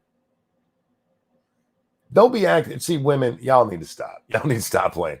Like if there was a dude running around and his dick is outlined halfway down his leg to his knee, you're gonna look. You're gonna tell your friends, check it out. Y'all treat us like we're degenerates because we like your sex organs. We check the whole product out. Oh, yeah, absolutely. I start at the top. I start with eyes because I like nice eyes. And then if, there's boobs, of course, I check that out. And then any hint of camel toe. All right, you have a good day. And then as they're walking away, you check out the backside and you go on with your day. Don't forget the posterior. Oh, absolutely not. I'm an ass man. I've told a coworker to tell their parents that they did a bad job. He pissed me off. Go tell your mom she made a mistake not swallowing. I see. Again, that's what gets me in trouble is that I can't keep my mouth shut. I was watching one of these guys do a reaction, and they mentioned the guy's like it's got to be close to 40. Ain't never been in a fight. How many of you guys in chat? I guess gals too. Give me a 1 if you've ever been in a fight in your life. It was weird to me to hear that I don't know too many guys who haven't gotten in at least one fight in their life. Heard women talking about men. They're far filthier than men. Absolutely they are. Women are degenerates. Where I played in a band, you wouldn't believe what women have said to me. Dude, I hung out in the break room with all women. I can imagine. Yep, see, almost all the guys we got in fights. It is weird to me that, yeah, I mean, I've gotten in fights with my best friends, man. Fist fights. Beat the shit out of each other. Settled our differences, then we went in and sat down and watched the movie. These are before the Netflix and chill days. This is when we actually would sit down to watch a movie to see the movie. My size usually prevents fights. You'd thought my size would, but it never did. It seemed to encourage people. Like, I'm going to go beat up the big guy. You can get your ass whipped. As long as you don't like hands in the same way. I don't even know how to say that. Some of y'all likes. All right. We got to talk about you anime folks and you weebs and stuff. I don't understand you. Please stop saying Japanese shit to me. No, I'm just fucking with you. Was a waiter for a while during college. Women can be women are nasty. They're fucking nasty. I have a brother fought countless times. Oh yeah, me too. Me and my brothers fought a lot. Once fought myself. It was painful. I hope you won. Apparently, I got suspended in kindergarten for punching another student, and I wouldn't tell them why I did it. I don't remember the incident. Wow, it's fucked up. I'm pretty sure your mouth encourages it more than your size. Again, my mom wouldn't let me be a bully. I was big enough to be a bully. So I would absolutely. I learned to use my verbal skills to make them punch first so I could hit them back. Most of them couldn't hit worth a shit, so it didn't hurt. But yeah. But no, it's not even that. I mean, there were people that I barely knew, barely interacted with that would.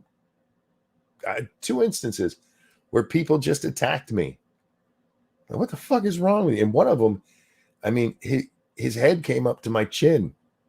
Like, you're going to get hurt. What are you doing? I do not encourage violence. I do. It's throughout their lives, especially when you're a young man. Now, if you're in your 30s and still getting into fights and you're not getting paid for it, you might want to get some help. You might want to get some anger management classes.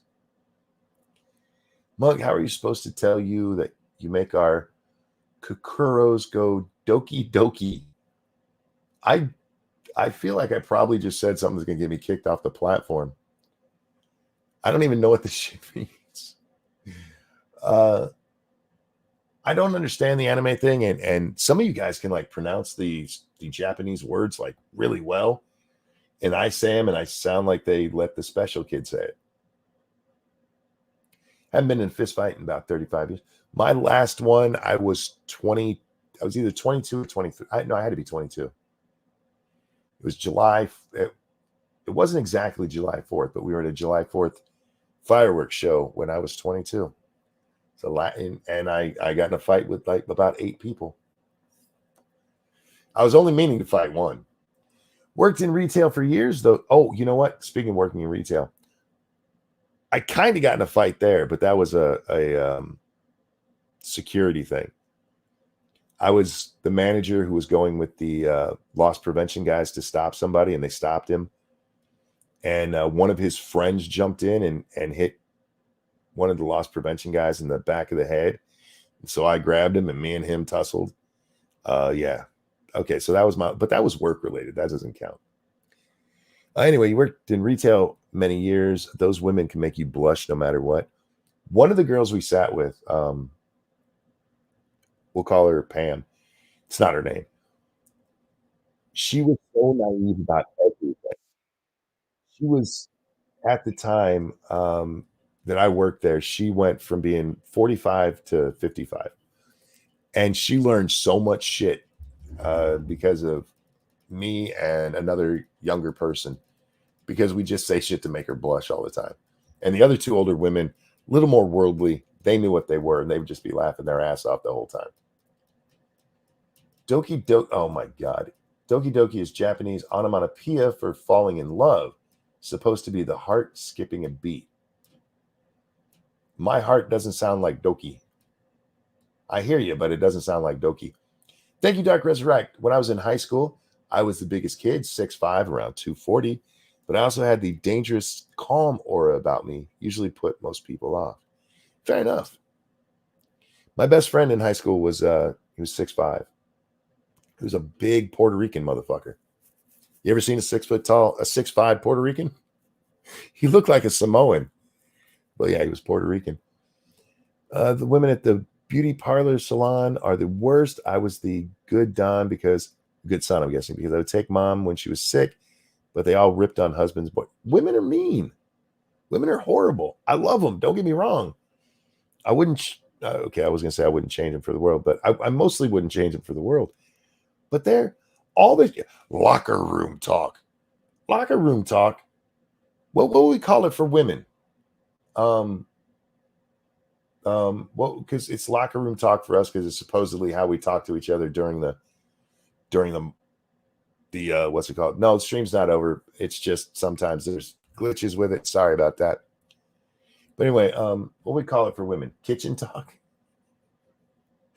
laundry room talk. They dirty bitches, man. They say some horrible shit.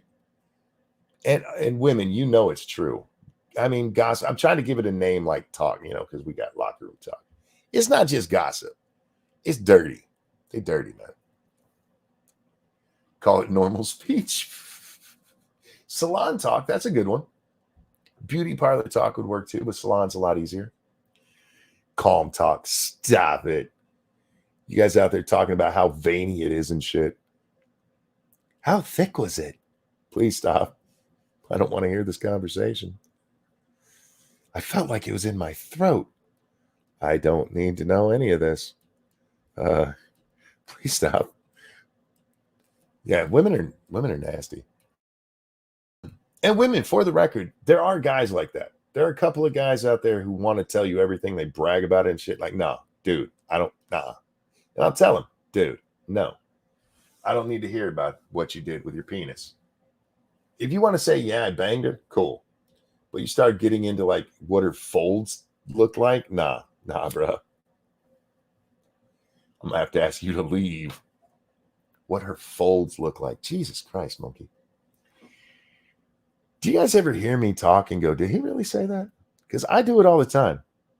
And I'm the one saying it. My father's advice on women was quite simple. Just avoid them like I do your mother when she's pissed. Thanks, Dad. No wonder I'm still single. Nah, man, don't avoid women. Women are great.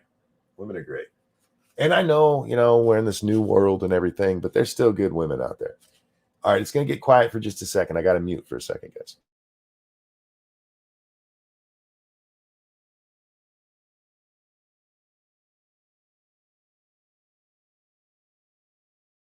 Sorry, had a booger related incident. I like the word booger. I really do. Snot. Snot sounds nasty. Booger's cool. Booger sounds funny. And that probably comes from what's it called? Revenge of the Nerds. They had booger in there. I think I came back at a weird time. No, we're talking about how you women are all dirty and shit when you're talking to each other. Manager asked where the assistant was. We told her that she had to pick the pubic hair from her braces. She fell out of her chair.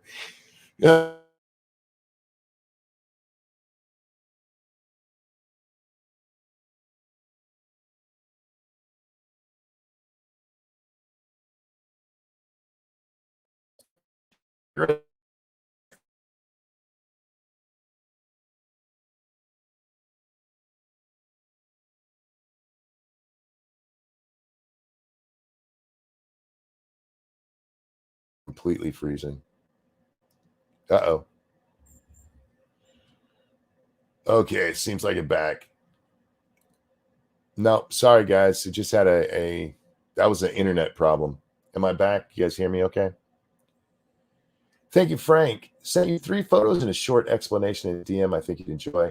I'm okay if you're willing to show on here, or I think woman who married doll, somebody 37, a little depressed not to have a family yet or a house of my own. 70 lighter than last year. 70 pounds lighter. That's nice, man. That's awesome. I really don't know where you meet women today. I'm not a fan of like apps and stuff. I like to meet people in person. And I don't know where you'd even do that anymore. Because you're not allowed to date somebody from work.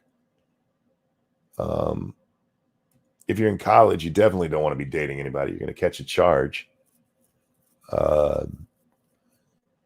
If you're not religious, you can't go to church kind of thing. What you got to, I don't know. I don't know where you go. The bunny ranch. I don't think that's the kind of woman we're trying to meet.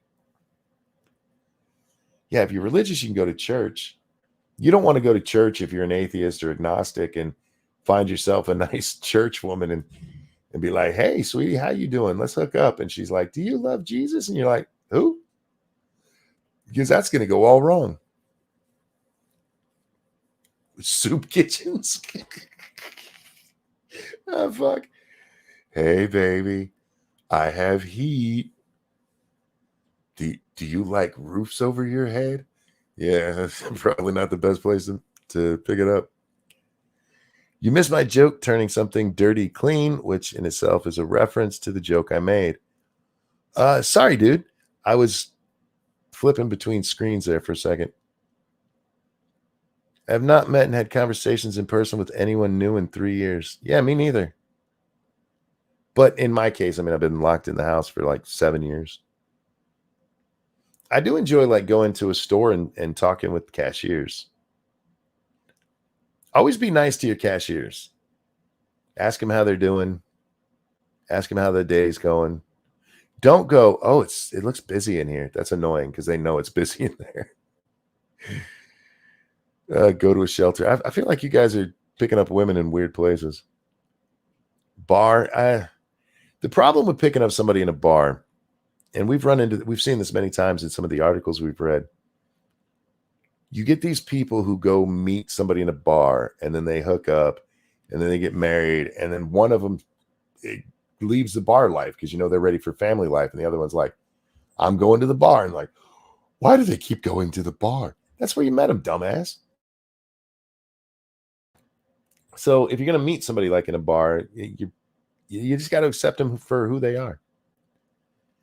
In August, it'll be 18 years since I met my wife in Yahoo Chat. Really? You guys met in Yahoo Chat? That's awesome. For the record, we've had people hook up from here. We've made relationships happen. For me, meeting people was with social groups I used to join in with autistic people, but COVID pretty much canceled it out. I have no idea where to meet women today. Don't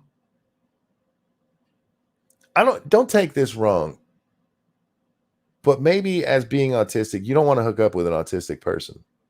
There's nothing wrong with autistic person, but it's kind of like a codependency thing with drinker. You don't want to become, you don't want to take on their whatever their autistic problem is, right? You might be better at a shelter. And that's not saying don't date autistic people. I mean, is it okay to date autistic people? Okay. All right, we're going to get real deep here for just a second. Not autistic people. We're going to put them aside. We're not talking about them anymore. Do you think retarded people who are over 18, do you think it's okay to date them? You know what I mean? Like, you're 20, and she's 20, but she's retarded. Do you think it's okay to date her? Because I feel like that's wrong. Can they consent? Exactly, Faithless.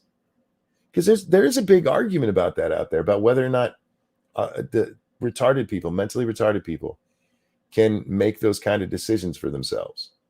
And like, well, they're grown adults. But yeah, I mean, they got the mental capacity of a 12-year-old or 6-year-old in some cases. Is it okay for them to date? Should Forrest Gump be allowed to have a child is what I'm asking. Date your IQ level? I mean, at least above normal, right? My mother considered me vulnerable. Yeah. Is it Vouch that likes Downsy? No, that was JF Garapi, Mr. Potato. How far mental? Most no. But here's the thing. I mean, Frank, thank you. Andy's old co-hosted. Yeah, JF Garapi. Thank you for the donation. They are, I mean, at what point do they get to be adults? You know what I mean? Do they never get to be adults? Never get to experience adult things? Is it okay for two retarded people to get together? If they both have the mentality of the 6-year-old, don't you feel like that's gross if they hook up? How the fuck did we get on this story? Anyhow, I don't know what made me think it. Well, I guess the autistic thing, but I really do. In all seriousness about the autistic thing, maybe it's not the best to hook up with somebody in that same group. I just don't know where I could tell you to go do it. Depends on how severe. Well, specifically, I said how severe the Downs is. That's been the biggest part of the argument. It's kids with Down syndrome. Well, adults with Down syndrome. And some normal guys like, yes, I'm in love with her. She's like, I love him too. And her eyes are too far apart to actually look him in the eyes. And that's so fucked up. Why do y'all listen to this shit? But anyhow, is it okay? Who was I watching today? Shit, I forget who it was. I could probably go look it up. But they were talking. Oh, it was Harmful Opinions. He put out a video today where he's talking about hypotheticals, and a lot of people in the wow monkey. What I said? A lot of people in the debate community, if you bring up a hypothetical, they'll just, oh, that's a hypothetical. That'll never happen. And they just won't engage in a hypothetical. Hypotheticals, if they're proper, if they make sense. Harmful's back. Yeah, Harmful's been back for a while. He's been doing mostly gaming stuff, but yeah, he's done a couple what you would consider old kind of content. And this is one of them. There's nothing wrong with engaging in hypotheticals. And if somebody gives you a bad hypothetical, you can give them a better one back to. But in this case, this is one of those things where, sorry, Dark. This is one of those things where it's a way to find out who you are, right? No, Faithless. He's on the Harmful Opinions channel. I can find it for you if you want. Can't tell if Monkey's being trolled. No, I'm never being trolled, man. I mean, I don't want to say never, but let me see, because I liked it. I don't think did I retweet it? Harmful, where are you at, man? I didn't realize it was on so much. Shut up.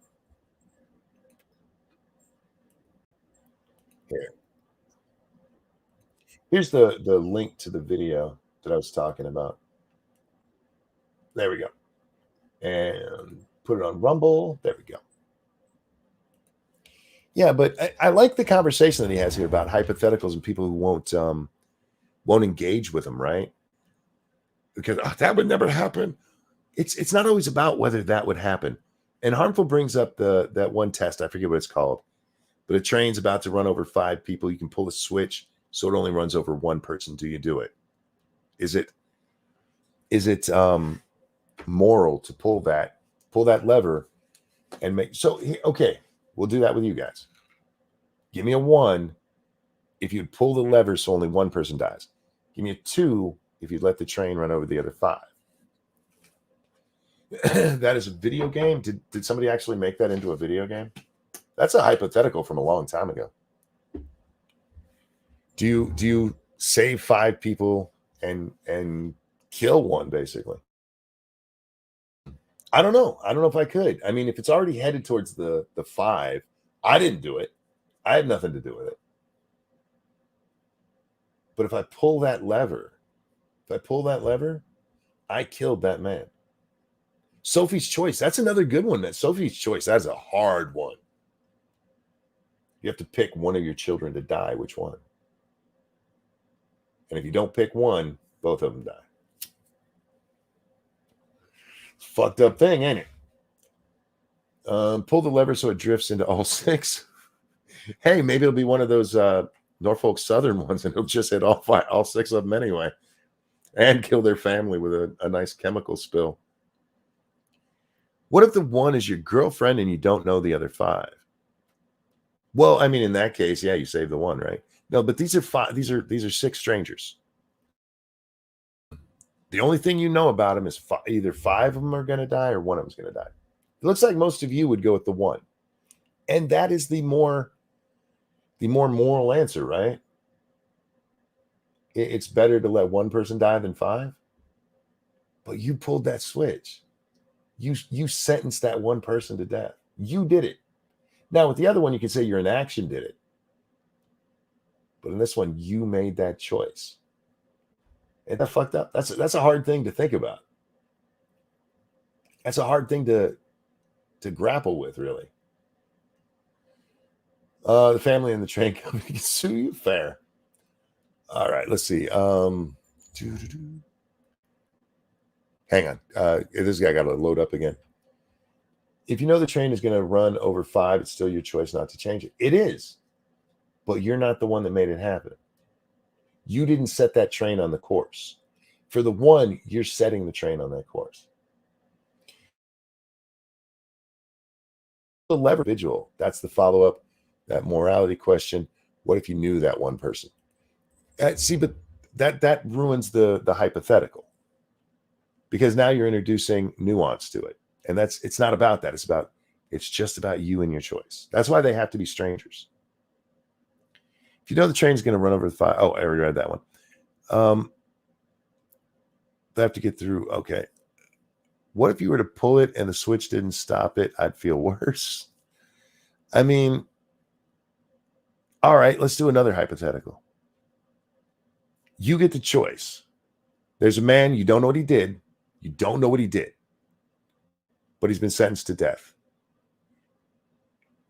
You get to choose whether or not he dies. He's gone through the court system.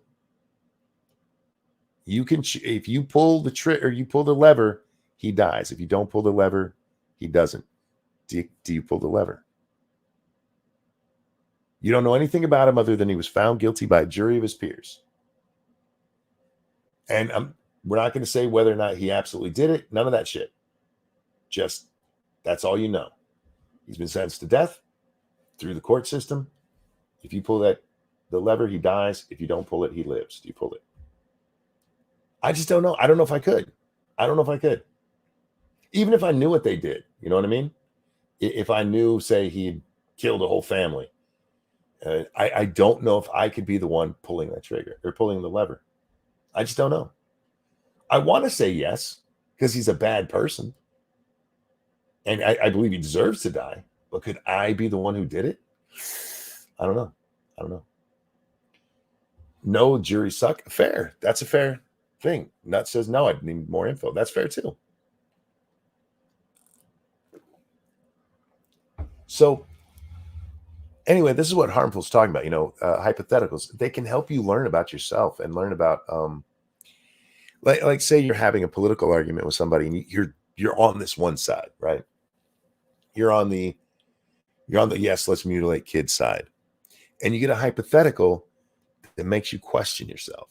That is the value of hypotheticals. And I really do encourage you to go watch Harmful Opinions. I threw the link in the chat. I encourage you to go watch his video on it. I always liked Harmful. And what happened to him was fucked up. For those of you who don't remember, he has a video on that channel. It's the first one he has over there, talking about the Candid situation. And he got screwed over. There was this app that came out. It was supposed to be a free speech app called Candid. And a whole bunch of free speech warriors here on the internet, most of them who've changed that opinion now, but they were, hey, go to Candid. It's a free speech platform.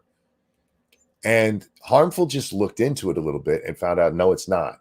It wasn't if you read what they said on their website, it was never supposed to be free speech. It was actually quite the opposite. It was an AI learning program that was going to limit your speech based on what people said. It was going to let the community vote on whether or not you were a good enough person. Frank, thank you. If you had a button that killed one random person in the world, also if you push it, you're given $1 million. Do you push it? Oh no, I would not kill somebody for $1 million. Nope. Make it 10 million. But anyway, so Candid points, or sorry, not Harmful Opinions points out what Candid actually is, and they came after him. They doxed his mom. They doxed him. whatever her name is, Bindi, the chick who runs the place, let Bering, because Bering was one of the people who did a commercial for it, but he's also the one who came out to Harmful and said, here's all the documents, and let him see what it really was after all the shit started, after they came after him. And so Bering gets on a stream with the CEO of the company that runs Candid, and she doxed him. Well, she doxed his name. Fucking dirty bitch. But yeah, if you guys don't know the Candid situation, he has a video about it over there. Destroyed his channel. Yeah, they came after him hard over that. And it was an AI learning program that basically is being used now. And he warned people. And that's all he did was point out what it actually said. And they came after him and tried to ruin him and did a pretty decent job at it. I miss Harmful's videos. He did a lot of really good videos. Of course, don't always agree with him, but he's a smart guy. And I am glad to see he's back. And he seems to be getting more active lately too. It's amazing what compassionate, empathetic, and loving claiming people do when it comes to what they don't like. You know, we've talked a lot about Mundane Matt on this show. He was one of the dirtiest bitches in this Candid thing. Not only did he make his video, he made follow-up videos calling out Harmful opinions and basically calling him a douchebag and a liar. You can find videos that go over all the history of this stuff, but yeah, these people were fucking horrible. System doesn't like people knowing the truth. That's true. That is true. Vaguely recall the Candid debacle. It was one of the fracturing things in this community. Doesn't get talked about very often, but it really was. All of these groups they got a lot of money for this Candid thing. The way I've heard it, 5-figure deals to do these Candid ads, depending on how big your channel was. And it was fine to do the ad. It really was. But when all of this came out, attacking Harmful for just telling the truth was fucked up. And reportedly, Candid asked some of the people who had done the original ads to do follow-up things going after Harmful. And that's where Bering was like, nah, go fuck yourself. It was crazy. Chibs, it was fucked up. You should look it out or look it up if you're interested in that kind of stuff. Have you seen what Dark Side Field drama? What do you do now? No, I haven't seen it. Potentially getting doxxed or swatted are some of the biggest reasons why I've never streamed when I'm gaming. The risks just aren't worth it in the long run. I hear you, Anonymous. Yeah, it's a danger. Of course it is. But it's a dangerous world, man. It just is. I endure capitalism better than communism. Capitalism is the worst system except for all the others. I've seen the whole thing, evil one. What are we talking about? Oh, the Dark Side film. What did he do now? What did that idiot do now? I vaguely. Oh yeah. The attack proved they weren't free speech. Not only that, I mean, it was in their documents, man. All of these people go, hey, it's a free speech app. Apparently, they didn't actually read about it. Candid was fun. I had a lot of fun on Candid because I kept going around to see how many boards I could get kicked off and saying just outlandish shit. Some of the most like the worst shit. Like a 12-year-old on COD. I said horror. I went back to my what were they called? When you'd call somebody and say horrible shit. What was it called? There's a name for it. Yeah, back to my days of doing that shit. Prank calls, that's what it is. You would, oh dude, man.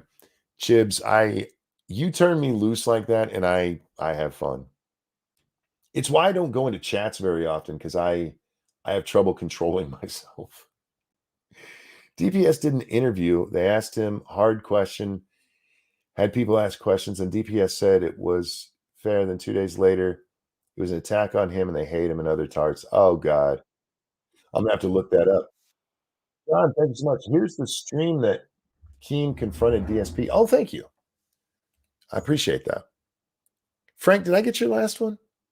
Oh yeah, I did, and I hope I said thank you. Thank you, Frank. I'm gonna open this and put it into chat for anybody who wants to, who enjoys drama the way I do.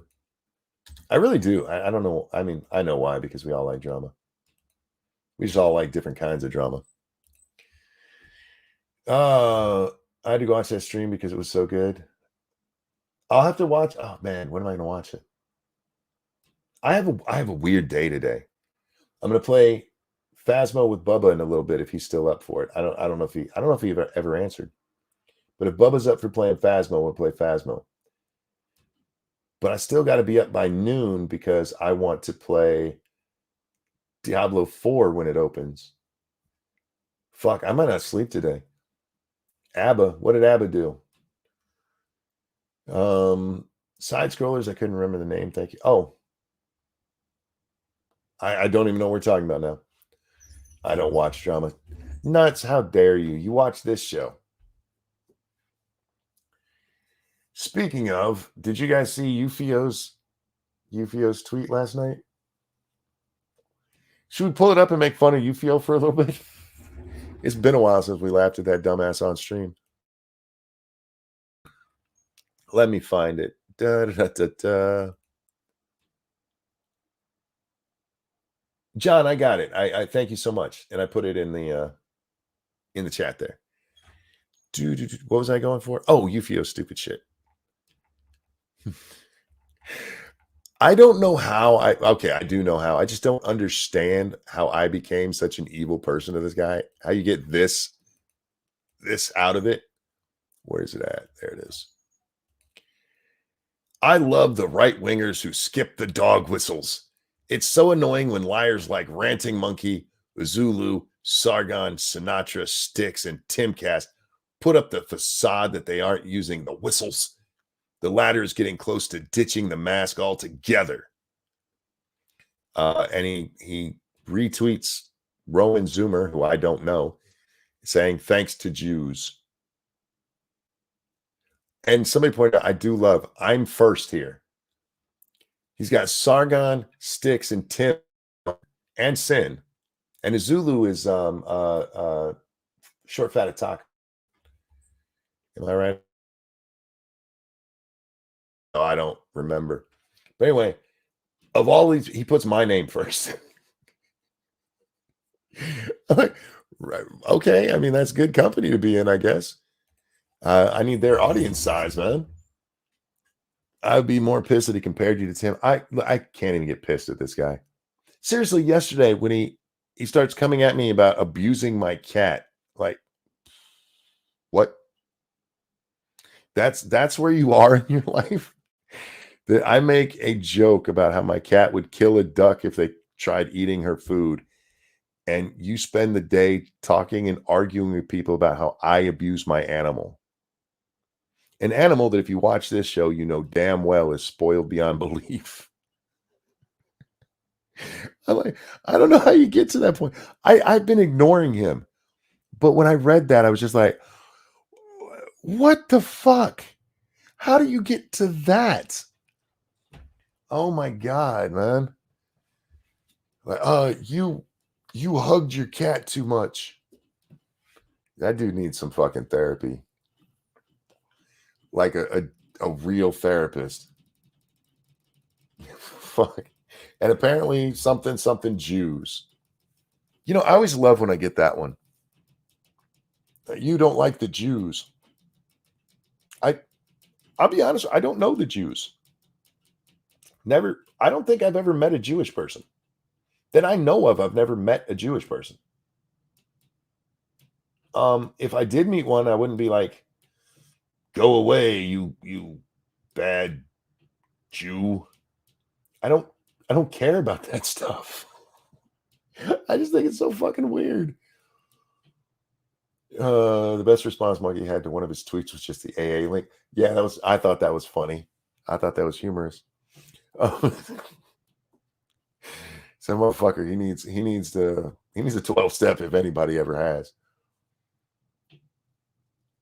Um, what do we do? I'm trying to read the conversation, but it skips. I swear he spends 20 minutes on a video telling us a story about his life that relates. Drives me crazy. Like the quartering makes 2-minute videos last 10. Are we talking about Timmy? Um, should we talk shit about people? I ain't talked shit about people in a while. What's up, Alex? How you doing, man? Hope you're well. AA is for quitters, right? Yeah, I was gonna say something else, and I was like, you know what? No, and then I just decided to link him that. I met one Jewish family. The old man was a New York City stereotype, and he was pretty awesome. Yeah, I honestly I don't think that I've ever met anybody who's Jewish. Talk shit about people. Monkey. All right. My problem with the quartering is what was just set up there. A 2-minute topic, he will run it for 10 at least. And it's there's a way you can do that and make it interesting. I just don't find it interesting. Typically, if I do watch a quartering video because I'm interested in the topic, I'll find out what article he's reading and just go fucking read it myself. And with Tim, oh my God. Yeah, Tim is one of those one-uppers. He's a story topper. Anybody who has a story, if there's any article, he was in a situation just like that. And it's annoying. Plus, I find the man boring as shit. And he really needs to wash that beanie. Do you think that thing's fused to his head?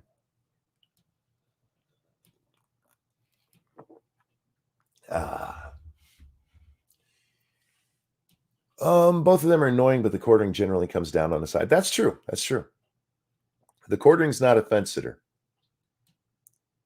Lotus Eaters are solid. Love their stuff. I don't watch them very often. I don't watch very many people anymore. And it's mostly an issue with me not caring about the topics that they're talking about. Underneath Tim Pool's hat is another Tim Pool. Probably. I can watch the quartering on 1.5 speed, too many pauses. Yeah, I don't hate either of these guys. I think the quartering is absolutely if you wanted to learn how to build your brand, right? You want to learn how to make a successful YouTube channel. You really do want to pay attention to the quartering. He's excellent at it. He's good at networking, which is probably his biggest advantage. And he's really good at sensationalism. Thank you, Frank. The beanie is like Joe Dirt's hair. Nice. Um, that's not an endorsement of what the quartering his video stuff because I really do. I find him just too, dude. Just spit it out, right? Just spit it out. But if you want to know how to build, he's absolutely somebody you should pay attention to. He's very good at marketing. He really is. If you want to get good at doing something like YouTube or Twitch or something like that, pay attention to the successful people, even if you don't like them. We got into this argument once with when Polly was on the show because he hates Phil DeFranco. Understandable. That's absolutely understandable. But if you really want to see how to be successful on YouTube, Phil DeFranco is a really good example to go watch. He has done very well for himself.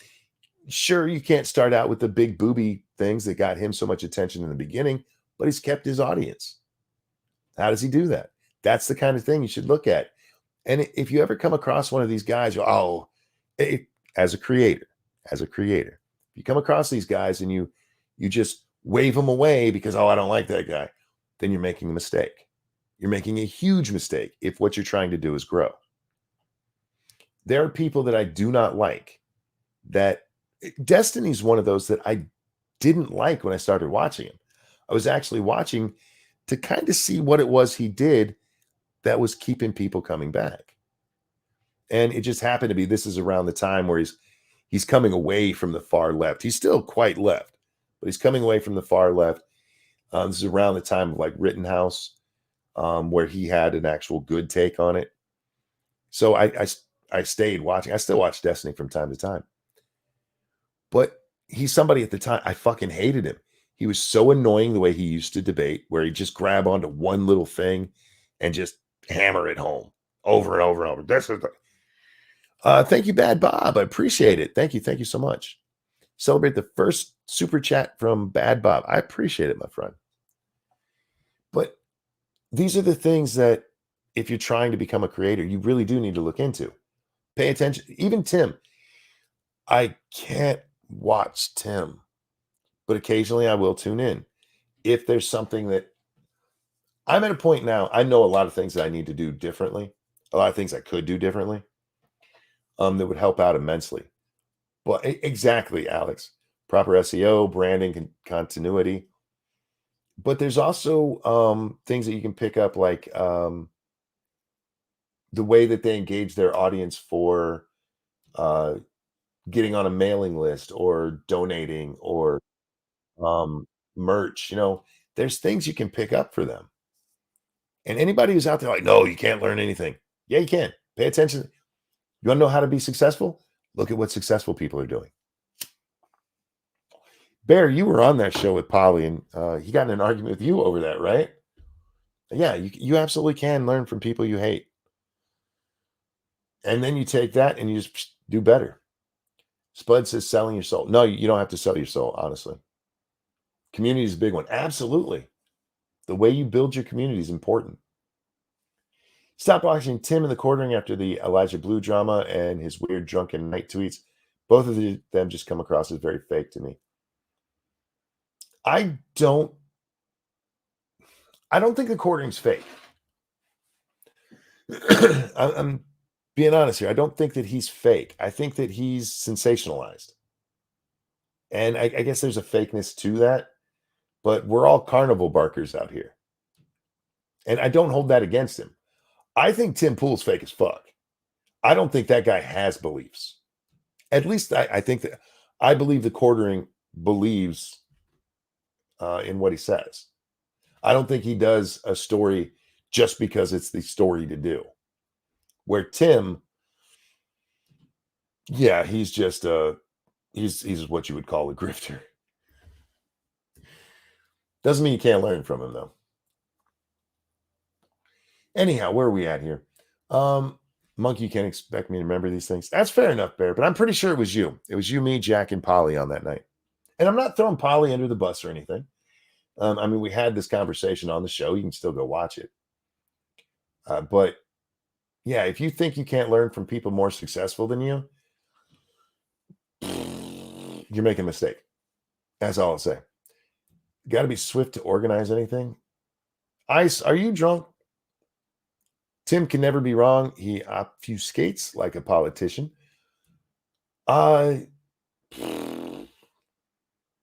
Eagle says, I think I remember that show. Yeah, it was a long time ago. It was a really long time ago, but it's still up. And like I said, I'm not talking out of turn here or anything.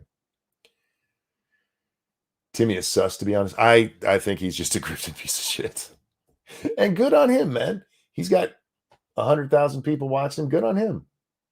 I don't begrudge anybody's success. Oh, well, okay, I don't want to say not anybody. TYT can go fuck themselves. Hey, Susan, how come I never got $20 million? I do more than Cenk does. I like to think you can learn something from anyone, even if it's how to not do something. Absolutely, Brad. Absolutely.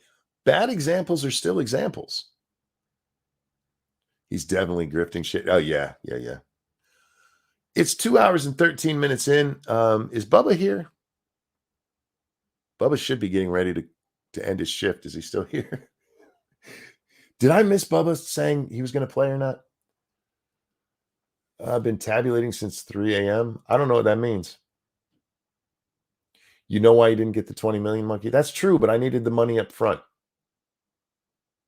Off on a tangent, that's where you were. That's where I always am. It's where I do my best work. 20 million went to Anna's boob and nose job and Chunk's buffalo fucking. Yeah, probably. I still can't believe they gave them $20 million for a news school to teach people how to do the news. And, I mean, really? So where do you stand with Crowder now? I haven't seen Crowder since he's been back. And look, I don't hate Crowder.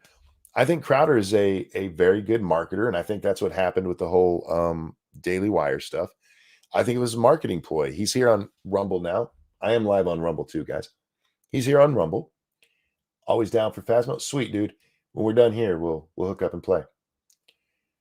Um, I like a lot of Crowder's opinions. What he did there, I mean, I think it was dirty, but I don't think it was dirty in the way that you can't trust the guy. And they were laundering money, probably. I haven't seen him since he's been back.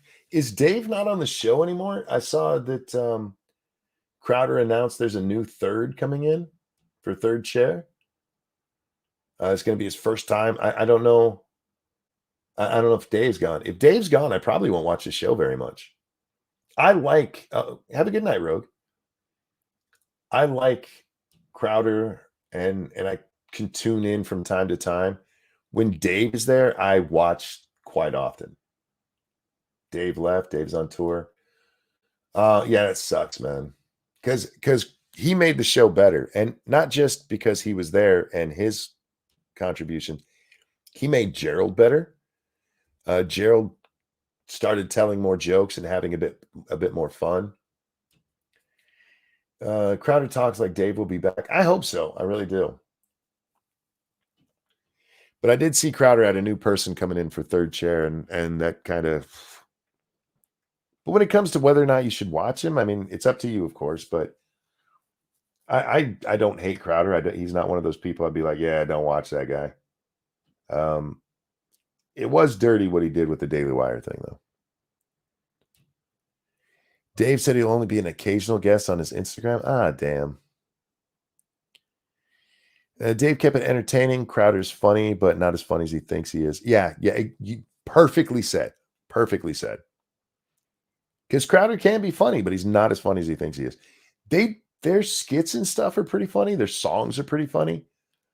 And I don't know who helps write those. But when he's just live and he's just talking, he kind of goes to the impression well a little too often. Like he's decent with impressions, but he's not good enough that he's not like Rich Little.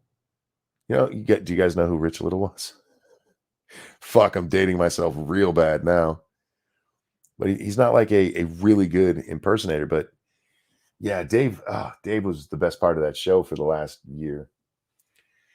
Half the time they just talk over each other, like Phil Collins says. I don't care anymore. Crowder's not fun.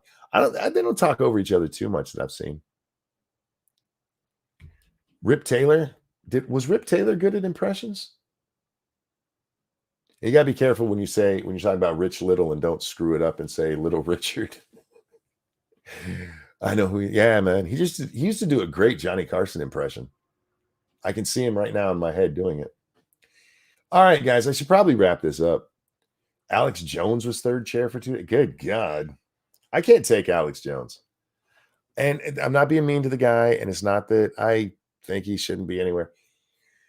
Oh, man, somebody needs to give that guy a sedative. Fuck. If he was in my friend group, he would be the one we didn't tell when we were going out. He'd have to find us. Cannot remember Rich Little specifically. You should look him up. Haven't watched Crowder in a long time. Dave definitely made their jokes funnier than they usually were. Without him, they're not that funny. Yeah, I would agree with that. Dave's problem on the show, and this is the thing that really sucks because they're exclusive to Rumble now. Dave's problem on the show was occasionally he would take the joke a little too far for YouTube's stuff. And I don't think they ever got kicked off for it. But you can see Crowder's eye, twitching. Rich Little's still alive? I thought he died like 30 years ago. And by the way, how you doing, Addy? Dave needed his own show. Yeah, Dave's funny as shit. I've become a big Dave Landau fan because of that show. He's got several stand-up bits and stuff that you can find on YouTube. And if you've never watched them, you should check them out. Oh yeah, I should be shutting down the show, huh? I said I was doing that, right? I don't want to. I wasn't even going to do a show. This isn't a show. This is a chat. I hope you guys have enjoyed it. I hope you've I don't know how you guys feel about these shows. I I do like just turning on the mic and seeing what happens. That was always the fun of this when Lords of the Night was still around. Lords of the Night had its structure. And that's a good thing. Structure can be a good thing. But just turning on the mic and talking just to talk, to see what comes out, to see where the conversation goes. I really enjoy that. I miss having more people on. The problem with having more people on is when that happens, me and Jack's rhythm gets broken up. And me and him have a very good rhythm. So it's hard to bring on another person a lot of times. You know what I mean? Does that make sense? But I do miss the days when we'd have 3 or 4 or 5 people on here and just shooting the shit and Gutenberg yelling at people for having bad mics. That used to crack me up. Gutenberg doesn't give a fuck. He's just like, nah, bruh. What's Lords of the Night? Never heard of it before. Lords of the Night is a show that I did with Scribe, Light, and Satsu 2 Cents. Over on, well, we do it on, we had a rotation that we do it on our channels. It was 6 nights a week for most of its life. And we would do it every night at 9:00. We did that for what, guys? 4 years. Don't forget SDA. SDA was on it at the beginning, yeah, and then Satsu took her place when she left. But yeah, I mean, it was a fun show. Similar in structure to the way that this is most nights when we talk about the news, but a little more regimented, and lots of fun. Always a great time, but for reasons I had to leave because of my scheduling issues. I told you guys that's why I like this show, man. This show would do so much better if it had a dedicated time zone, but I just can't. Just call us your therapist. You guys really are. You really are a lot of times. Structure on here where, okay, it's not exactly structured, but we bring up, all right, there's still kind of a structure. Just because we don't stick to it doesn't mean it's not there. You know what I mean? If you have a piece of exercise equipment in your house that you don't use, it doesn't mean it's not there. You still have a treadmill. You just don't use the fucking thing. I think my first Lords of the Night stream was a week before the 2016 elections. Were we doing it that soon? Because my first video went up in September of 2016. Was I already streaming by November? I don't remember. I really don't. Did the Trump inauguration require structure? I mean, if we had a structure at that point, when the show started out, there was no structure to it. It was just talking. And it got to a point where it's like, we don't have anything else to say. Anybody got a news story? And then just became where we talked about the news a lot. All right, everybody, have a good night. I love you. Take care of yourselves. Thank you for coming and watching. Thank you for the donations. Seriously, thank you. You guys are so fucking cool to us. Going to be over on twitch.tv/rantingmonkey here in a few minutes. Thank you, Nuts, for dropping that link. I'm going to be over there playing some, what's it called, Phasmophobia. If you're watching this later, please hit that like button. If you guys haven't hit it yet, hit it on your way out. That goes for Rumble too. Hit the like button, the little thumbs up. And I can't believe 2016 was 7 years ago. Yeah, can you believe I've been doing this shit for 7 years? Well, 6.5. You guys notice I completely forgot my anniversary this year? I just didn't pay attention to it. I don't remember what it is. It's September something. Take care, guys. I love you. See you next time. I'm gonna sing at the end of the show, 'cause that's how you guys know it's time to go. I hope you get drunk and bang a hoe. This is the song at the end of the show.